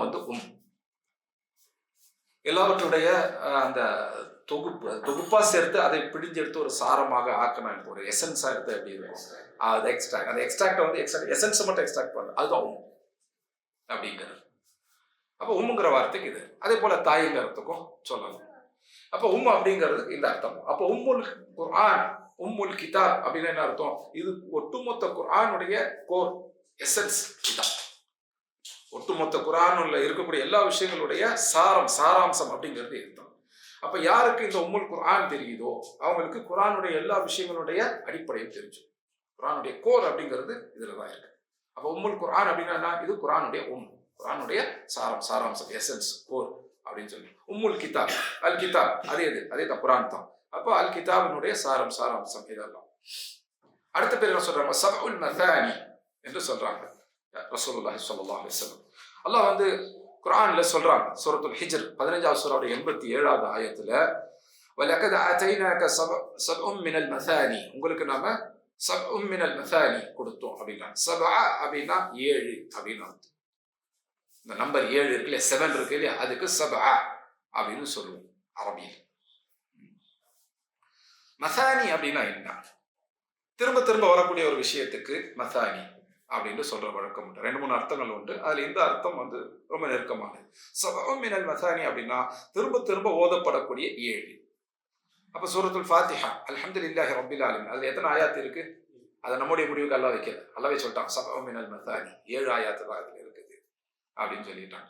அந்த 7 ஆயாத் எது? இப்ப அல்லாஹ் இந்த ஆயத்திற்குள்ள சூரத்துல் ஹிஜ்ர் 15வது சூராவுடைய 87வது ஆயத்துல வலகத் ஆதைனாக சபஉம் மினல் மசானி, உங்களுக்கு நாம் 7 திரும்ப திரும்ப ஓதப்படக்கூடிய 7 ஆயத்துக்களை கொடுத்தோம். அந்த 7 ஆயத்துக்கள் எது? அதுதான் ரசூலுல்லாஹ் இங்க சொல்றாங்க. அல்ஹம்துலில்லாஹி ரப்பில் ஆலமீன் சபஉம் மினல் மசானி, சபஉல் மசானி அப்படின்னு சொல்றாங்க. அந்த 7 ஆயத்துக்கள் அல்ஹம்துலில்லாஹி ரப்பில் ஆலமீன் தான். நீங்க வேற ஏதோ 7 ஆயத்துக்கள் இல்லை, இந்த 7 ஆயத்துக்கள் தான் அப்படிங்கிறத ரசூலுல்லாஹி ஸல்லல்லாஹு அலைஹி வஸல்லம் தெளிவுபடுத்துறாங்க. கடைசி என்ன வார்த்தை சொல்றாங்க? அல் குர்ஆன் அதீம், மகத்தான குர்ஆன் இதுதான் அப்படிங்கிறாங்க. எது? இந்த 7 ஆயத்துக்கள் தான். இந்த உம்முல் கிதாப், உம்முல் குர்ஆன், அல்ஹம்துலில்லாஹி ரப்பில் ஆலமீன், சூரத்துல் ஃபாத்திஹா தான் அல் குர்ஆன் அதீம் அப்படினே சொல்லிடுறாங்க. அப்ப ஒட்டுமொத்த குர்ஆனுடைய அந்த சுருக்கம், அந்த சாரம் இதில் இருக்கின்றப்போ இதுதான் குர்ஆன். அப்ப இந்த வார்த்தையிலிருந்து நபி ஸல்லல்லாஹு அலைஹி வஸல்லம் கொடுத்த இந்த பெயர்லேருந்து என்ன புரிஞ்சுக்கலாம்? அல்ஹம்து சூராவினுடைய ஒரு விளக்கம் தான் முழு குர்ஆன். அல்ஹம்து சூராவினுடைய விளக்கம், விரிவாக்கம் தான் முழு குர்ஆன்.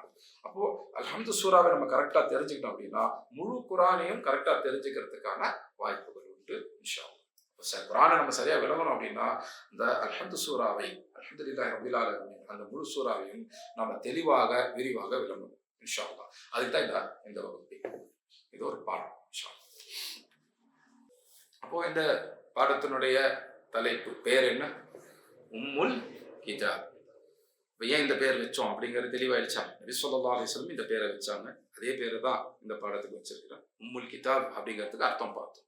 ஒட்டுமொத்த அல் கிதாபினுடைய, அல் குர்ஆனுடைய சாராம்சம் அதுதான் உம்முல் கிதாப். அது எந்த சூரா? அல்ஹம்துலில்லாஹி ரப்பில் ஆலமீன் என்று ஆரம்பிக்கக்கூடிய அந்த சூரா, குர்ஆனுடைய முதல் சூரா. அதான் சூரத்துல் ஃபாத்திஹா, ஃபாத்திஹத்துல் கிதாப் என்று சொல்றோம். சஹீஹ் முஸ்லிமிலையும் சுனன் நசாயிலும் வரக்கூடிய ஒரு ஹதீஸ், அபூ ஹுரைரா ரலியல்லாஹு அன்ஹு அறிவிக்கிறாங்க. ரசூலுல்லாஹி ஸல்லல்லாஹு அலைஹி வஸல்லம் சொல்றது, அதை நம்ம பார்ப்போம் இன்ஷா அல்லாஹ்.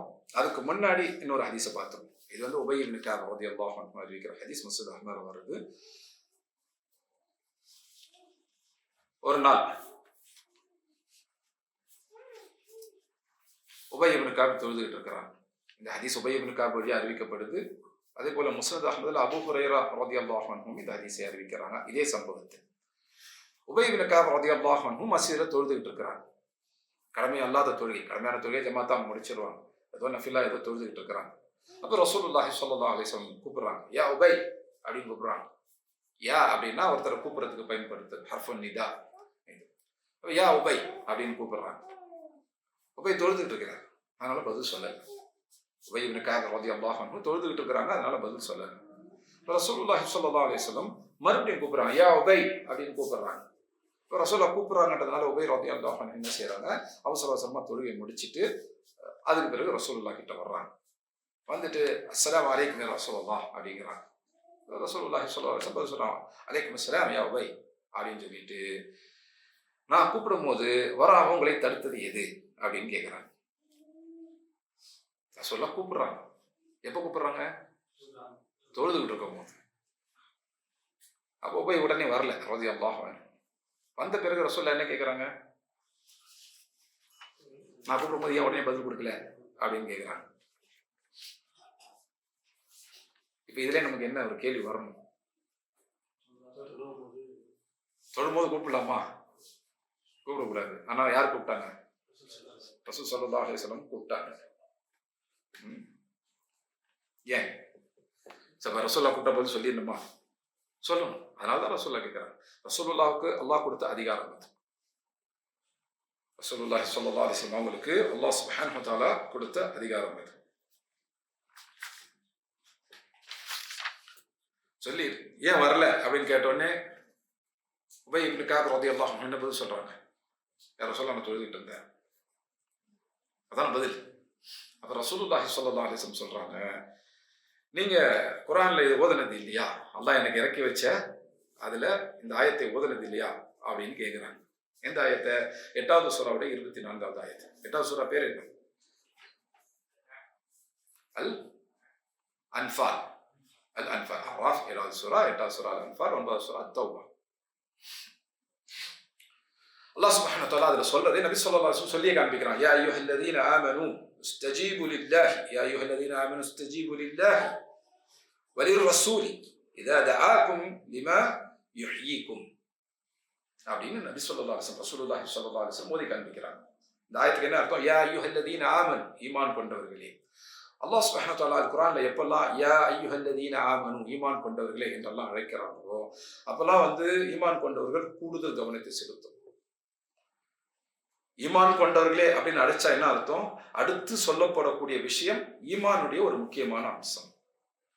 குர்ஆன்ல எங்கெல்லாம் யா அய்யுஹல்லதீன ஆமனூ அப்படின்னு வருதோ உடனே நம்ம உஷாராயிடணும், கவனமாயிடணும். ஏன்னா அதுக்கு அடுத்தது அல்லாஹ் சுப்ஹானஹு வ தஆலா சொல்ல போற விஷயம் என்னது? ஈமானுடைய ஒரு முக்கியமான அம்சம். அந்த அம்சம் என்ன? இப்போ அல்லாஹ் சொல்றாங்க, யா அய்யுஹல்லதீன ஆமனூ இஸ்தஜீபு லில்லாஹி, நீங்க இஸ்திஜாப் பதில் கொடுங்க. யாருக்கு? லில்லாஹி, அல்லாஹ்வுக்கு. வலிர் ரசூல், அல்லாஹ்வுடைய ரசூலுக்கு.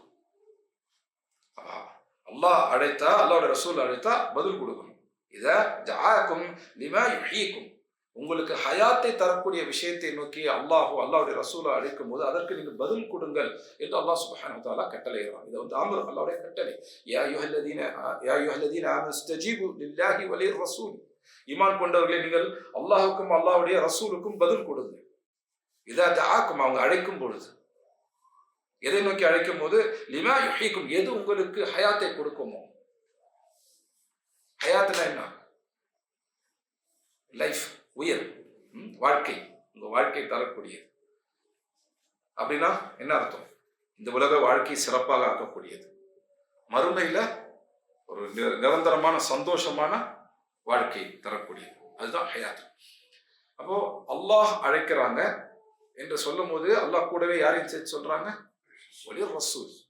அப்ப ரசூலுல்லாஹி ஸல்லல்லாஹு அலைஹி வஸல்லம் அழைத்தால் நம்ம உடனடியாக பதில் கொடுக்கும். தொழுது கொண்டு இருந்தால் இந்த அதிகாரம் மற்றவங்களுக்கு கிடையாது. தொழுதுட்டு இருக்கும்போது அம்மா கூப்பிட்டாங்க, கடமையான தொழுகை கூப்பிட்டாங்கன்னா விட்டுட்டு போக முடியாது. ஆனா கடமை அல்லாத தொழுகையில் அம்மா கூப்பிட்டாங்கன்னா விட்டுட்டு போகும். அது சும்மா வேற ஹதீஸ்கள் இருக்கு, நம்ம இப்ப அதை பார்க்க போறது இல்லை. கடமை அல்லாத தொழுகைக்கான சட்டம் வேறு, கடமையான தொழுகை ஃபர்தான தொழுகைக்கான சட்டம் வேறு. இப்போ உபய் இப்னு கஅப் ரலியல்லாஹு அன்ஹு மஸ்ஜிதுல, மதீனால மஸ்ஜிது நபியினுடைய பள்ளிவாசல்ல கடமை அல்லாத ஒரு தொழுகையை தொழுதுகிட்டு இருக்கிறாங்க. அப்படி தொழுதுகிட்டு இருக்கும்போது நபி ஸல்லல்லாஹு அலைஹி வஸல்லம் அவங்களை அழைக்கிறாங்க. 2 முறை அழைச்ச பிறகுதான் அவசரமா தொழுகையை முடிச்சிட்டு உபய் ரலியல்லாஹு அன்ஹு வர்றாங்க. வந்த உடனே ரசூலுல்லாஹி ஸல்லல்லாஹு அலைஹி வஸல்லம் என்ன கேட்டாங்க? கூப்பிடும்போது ஏன் பதில் சொல்லலை அப்படின்னு கேட்கிறாங்க. அப்போ உபய் இப்னு கஅப் ரலியல்லாஹு அன்ஹு என்ன பதில் சொல்றாங்க? தொழுதுகிட்டு இருந்தேன் அப்படின்னு சொல்றாங்க. அதுக்கு ரசூலுல்லாஹி ஸல்லல்லாஹு அலைஹி வஸல்லம் என்ன சொல்றாங்க? குர்ஆனுடைய இந்த ஆயத்தை நீங்க படிச்சது இல்லையா, ஓதுனது இல்லையா அப்படின்னு கேட்கிறாங்க. எந்த ஆயத்து?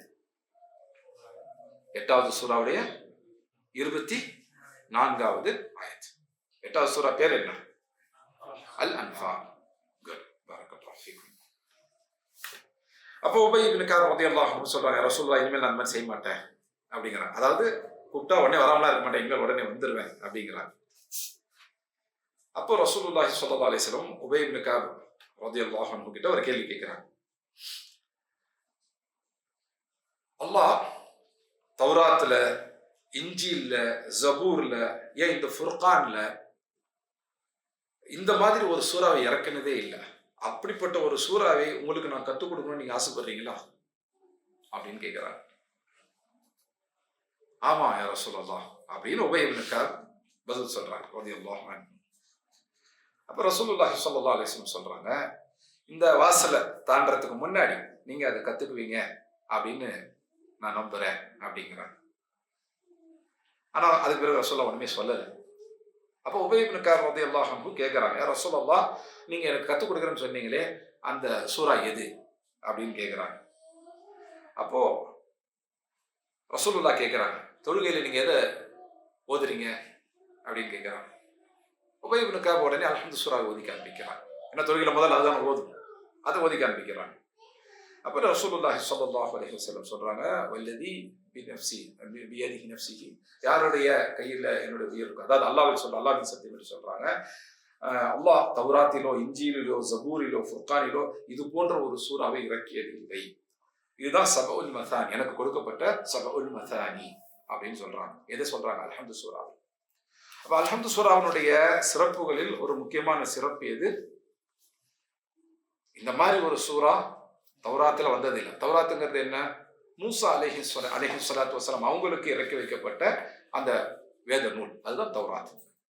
இன்ஜீல் அப்படிங்கிறது ஈசா இப்னு மரியம் அலைஹிஸ்ஸலாத்து வஸ்ஸலாம் அவங்களுக்கு இறக்கி வைக்கப்பட்ட வேத நூல், கிதாப். ஜபூர் அப்படிங்கிறது தாவூத் அலைஹிஸ்ஸலாத்து வஸ்ஸலாம் அவங்களுக்கு இறக்கி வைக்கப்பட்டது. அல் ஃபுர்கான் அப்படிங்கிறது நபி முஹம்மது ஸல்லல்லாஹு அலைஹி வஸல்லம் இறக்கி வைக்கப்பட்ட அல் குர்ஆனுக்கு இன்னொரு பேர் அல் ஃபுர்கான். ஃபுர்கான் அப்படிங்கிறதுக்கு என்ன அர்த்தம்? ஃபரகா அப்படின்னா பிரிக்கிறதுன்னு அர்த்தம். ஃபுர்கான் அப்படின்னா பிரிச்சு காட்டுறது. எது சரி, எது தவறு, எது நன்மை, எது தீமை, எது சத்தியம், எது அசத்தியம், எது சொர்க்கத்துக்கான வழி, எது நரகத்துக்கான வழி என்பதை பிரித்து காட்டக்கூடியதுதான் அல் ஃபுர்கான். எது நேர்வழி, எது தவறான வழி என்று பிரித்து காட்டக்கூடிய அல் ஃபுர்கான். அல் ஃபுர்கான் அப்படிங்கிறது அல் குர்ஆனுக்கான இன்னொரு பெயர்.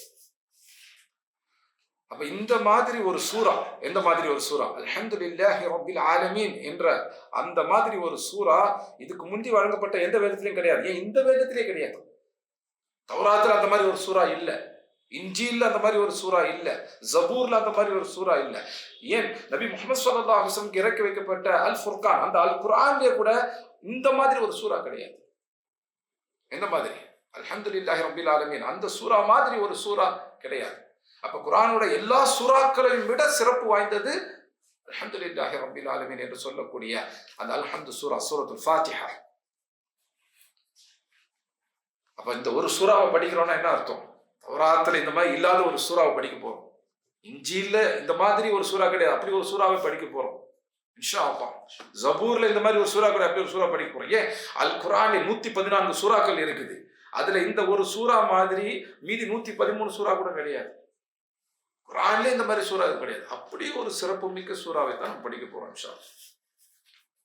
ஏன்னா இந்த ஒட்டுமொத்த குர்ஆனுடைய சாராம்சம் அந்த ஒரு சூறால இருக்கு. அப்ப ஏன் நம்ம அல்ஹம்து சூறாவை படிக்கணும் அப்படின்னா இந்த ஒரு ஹதீஸ் போதும். ஏன் அல்ஹம்து சூறாவை படிக்கிறோம்? ஏன்னா இந்த மாதிரி ஒரு சூறா தௌராத்துல கிடையாது, இன்ஜீல்ல கிடையாது, ஜபூர்ல கிடையாது, ஏன் குர்ஆன்லயே கிடையாது, அல் ஃபுர்கான்லயே இல்லை. அப்படிப்பட்ட ஒரு சூறா. இந்த சூறால இருக்கு. இது எல்லாத்தினுடைய எசன்ஸ் கோர் அப்படிங்கிறது இருக்கு. யார் குர்ஆனை புரிஞ்சுக்கணும்னு ஆசைப்படுறாங்களோ அவங்க அல்ஹம்து சூறாவை விரிவாக தெளிவாக புரிஞ்சுக்கணும். அல்ஹம்து சூறால அவ்வளவு விஷயங்கள் இருக்கு. அப்ப அல்ஹம்து சூறாவை நம்ம எவ்வளவு நேரம் எடுத்து படிக்கணும்? ஓதுறது எவ்வளவு நேரம்? ஒரு 50-53 செகண்ட்ஸ், வினாடிகள் தான் ஆகும் இல்லையா? ஒரு நிமிஷத்துக்குள்ள ஓதி முடிச்சிருவோம். அதை புரிஞ்சுக்கிறதுக்கு எவ்வளவு நேரம் எடுப்போம்? ஒரு மொழிபெயர்ப்பு எடுத்து படிச்சா மறுபடியும் ஒரு நிமிஷத்துக்குள்ள படிச்சிடலாம். ஆனா இது ஒட்டுமொத்த குர்ஆனுடைய சாராம்சம். முழு குர்ஆனுக்கு நம்ம என்ன நேரம் கொடுக்குறோமோ அதுக்கு சமமான ஒரு நேரம் கொடுக்க வேண்டியிருக்கும். இதை நம்ம சரியாக புரிஞ்சுக்கணும் இன்ஷா அல்லாஹ். நம்ம இந்த அல்ஹம்து சூறாவை ஓரளவுக்கு விரிவா பார்க்க போறோம் இன்ஷா அல்லாஹ். ரொம்ப சுருக்கமா பார்க்க போறது இல்ல, ரொம்ப விரிவா பார்க்க போறது. ரொம்ப விரிவா பார்த்தோன்னா பல நாட்கள் படிக்க வேண்டியிருக்கும் இன்ஷா அல்லாஹ். ஒரு நாள் வகுப்பாக நம்ம இதை பார்க்க போறோம் இன்ஷா அல்லாஹ். இன்றைக்கு சனிக்கிழமை, நாளைக்கு ஞாயிற்றுக்கிழமை காலையில இன்ஷா அல்லாஹ் நம்ம அல்ஹம்துலில்லாஹி ரப்பில் ஆலமீன் அப்படிங்கிற அந்த முதல் ஆயத்தை பார்ப்போம் இன்ஷா அல்லாஹ். அதுக்கு பிறகு ஒவ்வொரு ஆயத்தாக 7 ஆயத்தையும் பார்ப்போம் இன்ஷா அல்லாஹ். அதில் இருக்கக்கூடிய ஒவ்வொரு வார்த்தையுமே பார்ப்போம் இன்ஷா அல்லாஹ். அப்போ நம்ம அதுக்கு சில மணி நேரங்கள் தேவைப்படும் இல்லையா? நாளைக்கு ஒரு 5 மணி நேரம் ஒதுக்குங்க இன்ஷா அல்லாஹ். காலையில் ஒரு 10 மணிக்குள்ள வந்துடும், 9:45 வந்துருங்க இன்ஷா அல்லாஹ். நம்ம 10 மணிலேன்னு உட்காந்தோம்னா லுஹர் ஸலாஹ் அந்த நேரம் வரைக்கும் பார்ப்போம். ஒரு 2.5 மணி நேரம் 2.25 மணி நேரம் பார்ப்போம் இன்ஷா அல்லாஹ். அதுக்கு பிறகு அசர் முடிச்சோன்னே வந்துருங்க. நோட்டீஸ்ல மகரிப் பிறகு போட்டிருக்கோம். ஆனால் நம்ம கூடுதல் நேரம் கொடுத்தா கூடுதலாக கற்றுக்கலாம் இன்ஷா அல்லாஹ். அதனால அசர் முடிச்சோன்னே வந்துருங்க. ஒரு 5:15 உட்காந்தோன்னா 6:30 வரைக்கும் 1 மணி நேரம் பார்க்கலாம் இன்ஷா அல்லாஹ். அதே போல மகரிப் முடிச்சோன்னே உடனே வந்துருங்க இன்ஷா அல்லாஹ். ஒரு 7 மணிக்கு உட்காந்தோம் அப்படின்னா குறைஞ்சபட்சம் ஒரு 8:30 மணி வரைக்கும் அது உட்காரும் இன்ஷா அல்லாஹ். அப்போ நமக்கு ஒரு 5 மணி நேரம் கிடைக்கும் இன்ஷா அல்லாஹ். சூரத்துல் ஃபாத்திஹாவை உம்முல் கிதாபை படிக்கிறதுக்கு 5 மணி நேரம் போதாது உண்மையில சொன்னோம். ஏன்னா ஒட்டுமொத்த குர்ஆனுடைய சாராம்சம் அது. அப்போ குறைஞ்சபட்சம் அந்த 5 மணி நேரமா அது கொடுத்தா ஓரளவுக்கு விரிவாக சூரத்துல் ஃபாத்திஹாவை நம்ம கற்றுக்குவோம் இன்ஷா அல்லாஹ். அதுக்கு பிறகு நம்ம எப்பெல்லாம் அல்ஹம்து சூறாவை ஓதுறோமோ அப்போ நம்மளே உணர்வோம், இதுக்கு முன்னாடி நமக்கு இருந்த புரிதல் வேற, இப்ப இருக்கிற புரிதல் வேற. இதற்கு முன்னாடி இந்த சூறாவுக்கும் நமக்குமான தொடர்பு இருந்துச்சு, அது வேற மாதிரி இருந்துச்சு. இப்போ அது வேற மாதிரி மாறி இருக்குது. அப்போ முழு குர்ஆனும் இந்த மாதிரி படிச்சா எப்படி இருக்கும் அப்படிங்கிற ஒரு ஆசையுமே நமக்கு வர ஆரம்பிக்கும் இன்ஷா அல்லாஹ். குர்ஆனுக்கும் நமக்குமான ஒரு தொடர்பு வரும் இன்ஷா அல்லாஹ். குர்ஆனை ஆரம்பிக்கிறதுக்கு முன்னாடி ஓத ஆரம்பிக்கிறதுக்கு முன்னாடி என்ன செய்வோம்? குட், அஊது பில்லாஹி மினஷ் ஷைத்தானிர் ரஜீம் அப்படின்னு ஓதுவோம். ஏன்?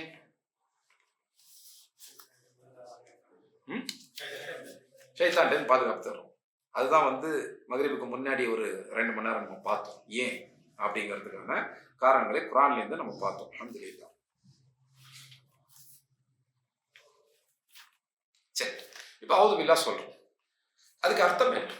அஊது பில்லாஹி மினஷ் ஷைத்தானிர் ரஜீம்.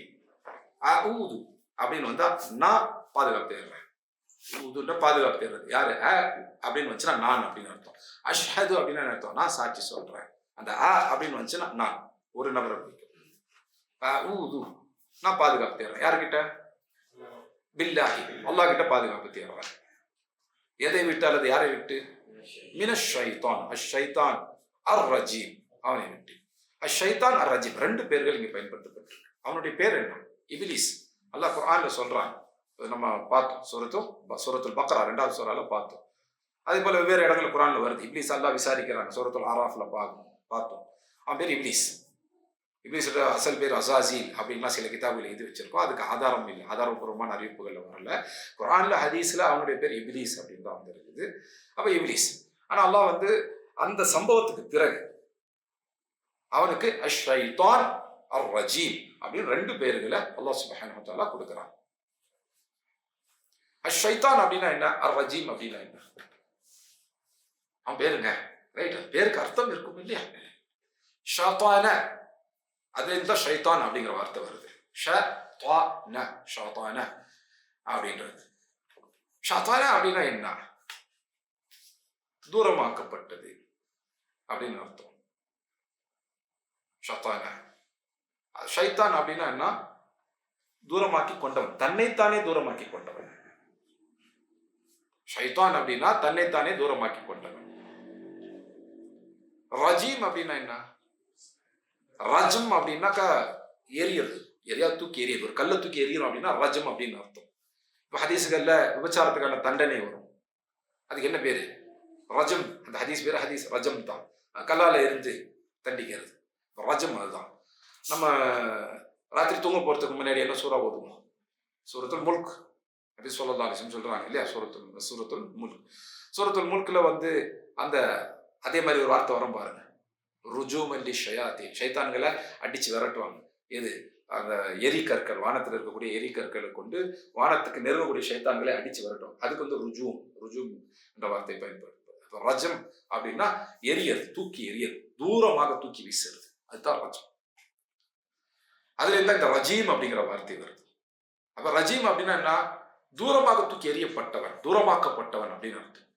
அப்ப இது ரெண்டு கோணங்களை சொல்லப்படுது. ஷைத்தான் அப்படின்னா தன்னைத்தானே தூரமாக்கி கொண்டவன், ரஜீம் அப்படின்னா தூரமாக அனுப்பப்பட்டவன், தூரமாக தூக்கி எறியப்பட்டவன். அப்ப இந்த இப்லீஸுக்கு இந்த ரெண்டு விஷயங்களுமே நடந்திருக்குது. அவன் ஷைத்தானாகவும் இருக்கிறான், ரஜீமாவும் இருக்கிறான். அப்படின்னா என்ன? இது அவனுடைய கோணத்திலேன்னு பார்த்தா, அவனுடைய ஆங்கிள்னு பார்த்தா அவன் ஷைத்தான். அல்லாஹ் அவனுக்கு என்ன செஞ்சாங்க அப்படிங்கிற கோணத்தின்னு பார்த்தா அவன் ரஜீம்.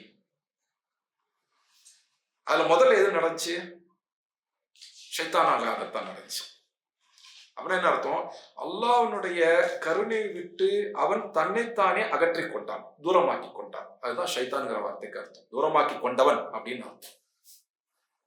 அந்த மொழி ரீதியாக ஷைத்தான்கிற வார்த்தைக்கு தூரமாக்கி கொண்டவன் அர்த்தம். அப்ப யார் தன்னைத்தானே அல்லாஹ்வுடைய நேர் வழியை விட்டு தூரமாக்கி கொள்கிறார்களோ, அல்லாஹ்வுடைய தீனை விட்டு தூரமாக்கி கொள்கிறார்களோ, அல்லாஹ்வுடைய கருணையை விட்டு தூரமாக்கி கொள்கிறார்களோ, அதன் அடிப்படையில் சொர்க்கத்தை விட்டு தூரமாக்கி கொள்கிறார்களோ, அவங்களுக்கு தான் ஷைத்தான் அப்படின்னு பேர். அப்ப இப்லீஸ் தன்னுடைய செயல் காரணமாக தன்னை ஷைத்தானாக ஆக்கி கொண்டான். அல்லாஹ் அவனை ஷைத்தானா ஆக்கல, தானே தூரமாக்கிக்கிறதுக்கு பேர் தான் ஷைத்தான். அல்லாஹ் அவனை ஷைத்தானாக ஆக்கல. யார் தன்னைத்தானே தூரமாக்கி கொள்கிறார்களோ அவங்களுக்கு தான் ஷைத்தான் அப்படின்னு பேரு. அப்ப இவனுடைய எண்ணம், இவனுடைய செயல் காரணமாக இவன் தன்னைத்தானே தூரமாக்கி கொண்டான். அல்லாஹ்வுடைய கட்டளைக்கு கீழ்ப்படியதை விட்டு தூரமாக்கி கொண்டான், அல்லாஹ்வுடைய கருணையை விட்டு தன்னை தூரமாக்கி கொண்டான், அல்லாஹ்வுடைய அந்த நேர்வழியை விட்டு தூரமாக்கி கொண்டான். அதன் அடிப்படையில் சொர்க்கத்தை விட்டு தன்னை தூரமாக்கி கொண்டான். சொர்க்கத்துக்கு அவனுக்கு ரொம்ப தூரம், கிட்டே நுழைய முடியும், அந்த அளவுக்கு தன்னை தூரமாக்கி கொண்டான். அவன் ஷைத்தானாக ஆன பிறகு அல்லாஹ் அவனை என்ன செஞ்சாங்க? தூக்கி எறிஞ்சிட்டாங்க. ஒருத்தன் ஷைத்தானா ஆன பிறகு தான் அல்லாஹ்வுடைய கருணை விட்டு அல்லாஹ் தூரமாக்குவான். எடுத்தோடனே ஒருத்தனை அல்லாஹ்வே தூரமாக்குறது இல்லை. அவன் தன்னைத்தானே தூரமாக்கி கொண்ட பிறகு அல்லாஹ்வும் அவனை தூக்கி எறிகிறான். அல்லாஹ்வுடைய தண்டனைக்கு தகுதியானவன் ஆயிட்டான், அல்லாஹ்வுடைய கோபத்துக்கு தகுதியானவன் ஆயிட்டான். அப்ப அல்லாஹ்வுக்கு அவனுக்கு நெருக்கம்ன்றது கிடையாது, அல்லாஹ் விட்டு அவன் தூரம் தான் போயாகும். அப்ப அல்லாஹ் அவனை தூக்கி எறிகிறான், தூரமாக்குறான். ரஜீம்ங்கிறதுக்கு அதுதான் அர்த்தம் மொழி ரீதியாக. அப்ப யார் அல்லாஹ்வுடைய கருணை விட்டு தன்னைத்தானே தூரமாக்கி கொள்கிறாரோ, ஒரு கட்டத்தில் அல்லாஹ்வும் என்ன செய்வாங்க? அல்லாஹ்வுடைய கருணை விட்டு அவனை தூரமாக்கிடுவான், தூக்கி தூரம் எரிஞ்சிருவான். அப்ப அந்த அடிப்படையில அவன் அல்லாஹ்வுடைய தீனை விட்டு தூரமாவான், எல்லா நன்மையை விட்டு தூரமாவான், சொர்க்கத்தை விட்டு தூரம் எரியப்பட்டுடும். அப்ப அவன் எதுக்கு நெருக்கமாவான்? நரகத்துக்கு நெருக்கமாக, தீமைக்கு, எல்லா தீமைக்கும் நெருக்கமாக, எல்லா பாவத்துக்கும் நெருக்கமாக, அல்லாஹ்வுடைய கோபத்துக்கு நெருக்கமாக. அதுதான் ஷைத்தான், ரஜீம் ரெண்டு வார்த்தைக்கான அர்த்தம். ஷைத்தான் அப்படின்னா என்ன? தன்னைத்தானே தூரமாக்கி கொண்டவன். அதை அவன் செஞ்ச பிறகுதான் அல்லாஹ் அவனை ரஜீமாக ஆக்குறான். அல்லாஹ் கொடுக்குற அந்த வார்த்தையினுடைய வரிசையை பாருங்க, அந்த ஆர்டர் பாருங்க. ரஜீம் ஷைத்தான் நல்லா சொல்லல, ஷைத்தான் ரஜீம் தான் சொன்னான். முதல்ல ஷைத்தான் என்று சொல்லி அதுக்கு பிறகுதான் ரஜீம் என்று சொன்னான். அப்ப முதல்ல அவன் தன்னைத்தானே அல்லாஹ்வுடைய கருணையை விட்டு தூரமாக்கிக்கிறான். அதற்கு பிறகு அல்லாஹ் அவனுக்கு அந்த தகுதி வந்துச்சு. எந்த தகுதி? தூரமாக்கி எரியப்படுறதுக்கான தகுதி வந்துச்சு. அல்லாஹ் அதுக்கு பிறகு அவனை தூரமாக்குறான். அப்ப அல்லாஹ் எடுத்த உடனே தண்டிக்கிறது இல்லை. யார் அல்லாஹ்வுடைய கருணையை விட்டு தன்னைத்தானே தூரமாக்கி கொள்கிறார்களோ அவங்க தான் அல்லாஹ்வால தூரமாக ஆக்கப்படுவாங்க. அப்போ நம்ம அது எதுக்கு தகுதி ஆகிறோமோ அதை பொறுத்து தான் நமக்கான தீர்ப்பு. நம்ம அல்லாஹ்வுக்கு நெருங்கிறதுக்கான தகுதி உடையவங்களா இருந்தா அல்லாஹ் நம்மளை நெருக்கமாக ஆக்குவாங்க. நம்ம அல்லாஹ் விட்டு தூரமாகறதுக்கான தகுதி உடையவங்களா இருந்தா அல்லாஹ் நம்மளை தூரமாக ஆக்கிடுவாங்க. அப்ப நம்ம செயலுக்கான நம்ம மேல உள்ள தீர்ப்புக்கான அடிப்படை எது? நம்முடைய செயல் தான். அவனை ரஜீம் என்று அல்லாஹ் தீர்ப்பு கொடுத்து அவனை தூரமாக்குறதுக்கான அடிப்படை எது? முதல்ல அவன் ஷைத்தானாக ஆனது. தன்னைத்தானே அவன் தூரமாக ஆக்கிட்டான். அதற்கு பிறகு அல்லாஹ் சுப்ஹானஹு வ தஆலா அவனை தூரமாக ஆக்குறான். அப்ப யாரும் சொல்லிட முடியாது அல்லாஹ் தான் என்னை இப்படி ஆக்கிட்டாங்க அப்படின்னு சொல்லிட்டு. இல்ல, நீங்க தான் உங்களை முதல்ல ஆக்கிக்கிட்டீங்க. அதற்கு பிறகு தான் அல்லாஹ் உங்களை அப்படி தீர்ப்பு கொடுத்து ஆக்குனாங்க. நீ இவ்வளவு செஞ்ச பிறகு உங்க மேல தீர்ப்பு கொடுக்காம இருக்க முடியாது. இவ்வளவு செஞ்ச பிறகு அல்லாஹ் உங்க மேல தீர்ப்பு கொடுத்தாங்க. இப்ளீஸ் அல்லாஹ் விசாரிச்சதெல்லாம் பார்த்தோம் இல்லையா? உடனே எல்லாம் அல்லாஹ் தீர்ப்பு கொடுத்தல. ஏன் இப்படி செஞ்சேன்னு கேட்கறாங்க. அவன் இப்ளீஸ் பதில் சொல்றான். ஆனா ஹைரும் மின்ஹும், நான் ஆதமோட சிறந்தவன் அப்படின்லாம் பெருமை அடிச்சு பேசுறான்.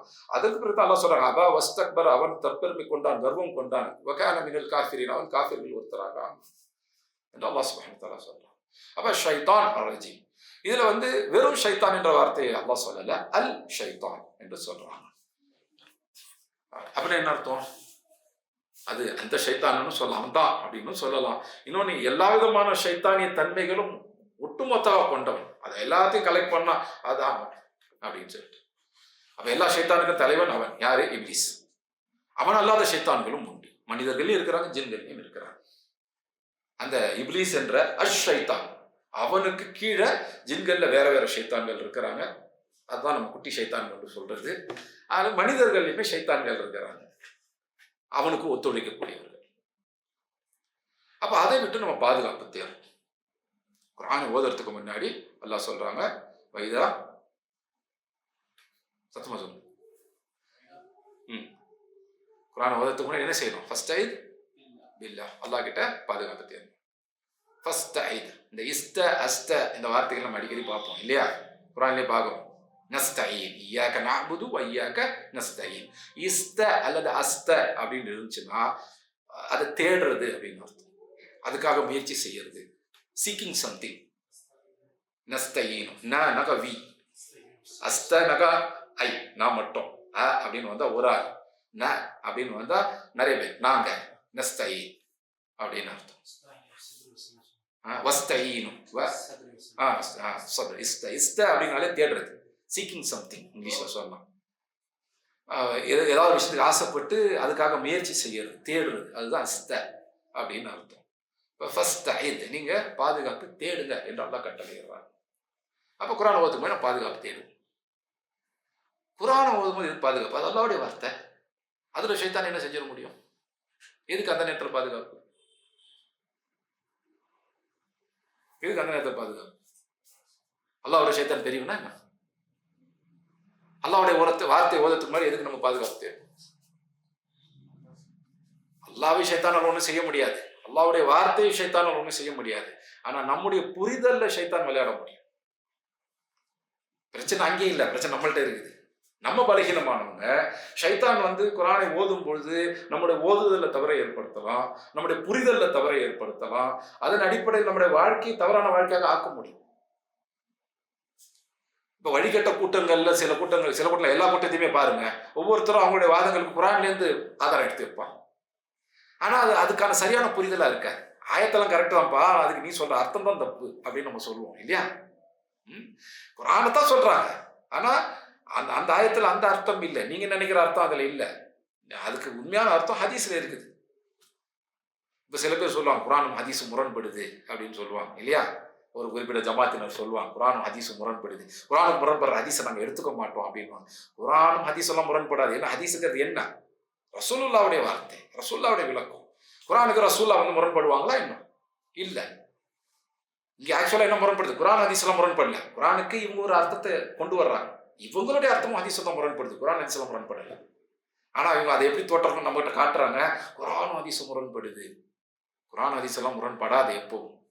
அது ஆதாரபூர்வமான ஹதீஸாக இருக்கும் பட்சத்துல அதுதான் குர்ஆனுடைய விளக்கம். எது முரண்படுது? குர்ஆனை மட்டும் பார்த்துட்டு இவங்க முதல்ல ஒரு முடிவுக்கு வர்றாங்க, இவங்க ஒரு விளக்கத்தை கொண்டு வர்றாங்க, இந்த ஆயத்துக்கு தான் விளக்கம்.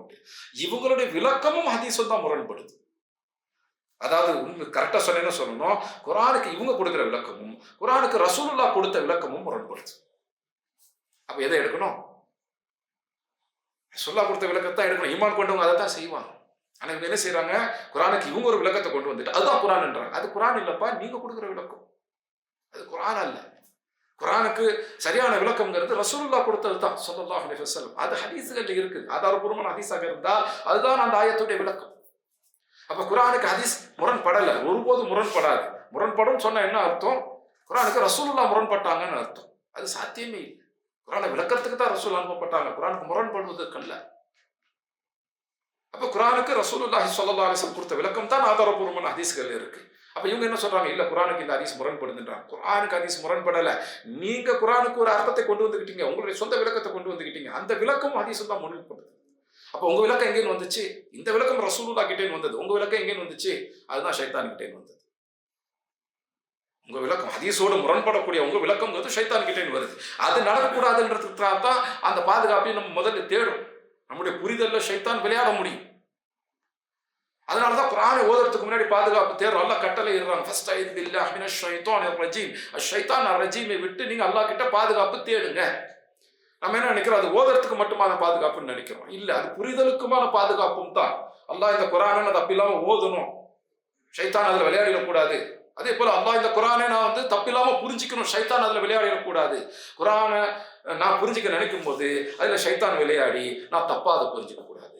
ரசூலுல்லாஹ்வுடைய புரிதலுக்கு முரணான ஒரு புரிதலை நான் கொண்டு வந்துடக்கூடாது அப்படிங்கிற ஒரு துஆ தான். அஊது பில்லாஹி மினஷ் ஷைத்தானிர் ரஜீம்ங்கிறது என்ன? ஒரு துஆ. அல்லாஹ் நான் ஷைத்தான் ரஜீமை விட்டும் உங்களிடத்துல பாதுகாப்பு தேடுறேன் என்று அல்லாஹ் கிட்ட நாம துஆ செய்றோம். அல்லாஹ் கிட்ட அடைக்கலம் தேடுறோம். அல்லாஹ் கிட்ட நம்மளை ஒப்படைக்கிறோம். அஊது பில்லாஹி மினஷ் ஷைத்தானிர் ரஜீம்ங்கிறது நம்ம மெக்கானிக்கலா ஓதிறோம். ஒரு மெஷின் பண்றவன் அஊது பில்லாஹி மினஷ் ஷைத்தானிர் ரஜீம் இப்ப ஓதுபா அப்படின்னு அல்ஹம்துலில்லாஹ் ரப்பில் அஊது பில்லாஹ் சொல்லவே இல்லை. அஊது பில்லாஹி மினஷ் ஷைத்தானிர் ரஜீம் பிஸ்மில்லாஹிர் ரஹ்மானிர் ரஹீம் அப்படி ஓதுறது இல்லை. அஊது பில்லாஹ்ங்கிறது பாதுகாப்பு தேடுறது. நம்ம ஒரு அபாயத்துல இருக்கோம். என்ன மாதிரியான அபாயம்? தப்பா புரிஞ்சுக்கிட்டோம், நரகத்துக்கு கொண்டு போயிடும். நரகத்துக்கு போற அபாயத்துல இருக்கும். அப்போ நம்ம கல்வி எப்படி துடிக்கணும்? இந்த இந்த டேஞ்சர்ல இருந்து நம்ம தப்பிக்கணும், இந்த அபாயத்திலே நம்ம தப்பிக்கணும்னு சொல்லி கல்வி துடிக்கணும், முழு உடம்பும் துடிக்கணும். பயந்து போய் நம்ம அல்லாஹ் கிட்ட ஓடுறோம். அல்லாஹ் என்னை பாதுகாத்துருங்க, இந்த ஷைத்தானுடைய இந்த ரஜீமுடைய தப்பான புரிதலை விட்டும் அவனுடைய அந்த குழப்புதலை விட்டும் நான் உங்கள்கிட்ட பாதுகாப்பு தேடுறேன். அல்லாஹ் கிட்ட பாதுகாப்பு தேடி ஓடுறோம், அல்லாஹ்வை நோக்கி போறோம். அதுதான் அஊது பில்லாஹி மினஷ் ஷைத்தானிர் ரஜீம். அப்ப அதை நம்ம இப்படி சொல்லலாமா? அஊது பில்லாஹி மினஷ் ஷைத்தானிர் ரஜீம் அப்படி ஓதலாமா? சுப்ஹானல்லாஹ், அப்படி ஓதுறது. அஊது பில்லாஹ்ங்கிறது ஒரு அபாயத்தை உணர்ந்து நம்ம யார் நம்மை பாதுகாக்க முடியுமோ அவங்க கிட்ட, அந்த அல்லாஹ் கிட்ட நம்ம போறது. அல்லாஹ் எனக்கு ஒரு டேஞ்சர் இருக்கு, என்னை தாக்குறான், அந்த தாக்குதலை விட்டு நான் பாதுகாப்பு தேடுறேன் அப்படின்னு அல்லாஹ் கிட்ட கேட்கிறேன். ஏன்னா ஷைத்தான் ரஜீமுடைய தாக்குதல் வந்துச்சு, நம்ம குர்ஆனை தப்பா விளங்கிட்டோம் அப்படின்னா அது நம்முடைய ஈமானை இல்லாமல் ஆகும். ஷைத்தான் மாதிரி நம்மளையும் இன்னொரு ஷைத்தானாக ஆகும். அப்ப ஷைத்தான் எங்க போய் முடிவான்? ஷைத்தான் அந்த இப்லீஸ் எங்க போய் முடியும்? அவன் நரகத்துக்கு போவான். நாமளும் அவனோட சேர்ந்து நரகத்துக்கு போறதுக்கு வழி வகுத்துரும். அது நடக்கக்கூடாதுங்கிறது தான் அஊது பில்லாஹி மினஷ் ஷைத்தானிர் ரஜீம் ஓதுறோம். அப்ப அஊது பில்லாஹ் ஓதுறது அப்படிங்கிறது நம்ம மெக்கானிக்கலா செய்யறது கிடையாது. சும்மா எந்திர தன்மையோட அப்படியே அஊது பில்லாஹி மினஷ் ஷைத்தானிர் அப்படி ஓதுறது இல்லை.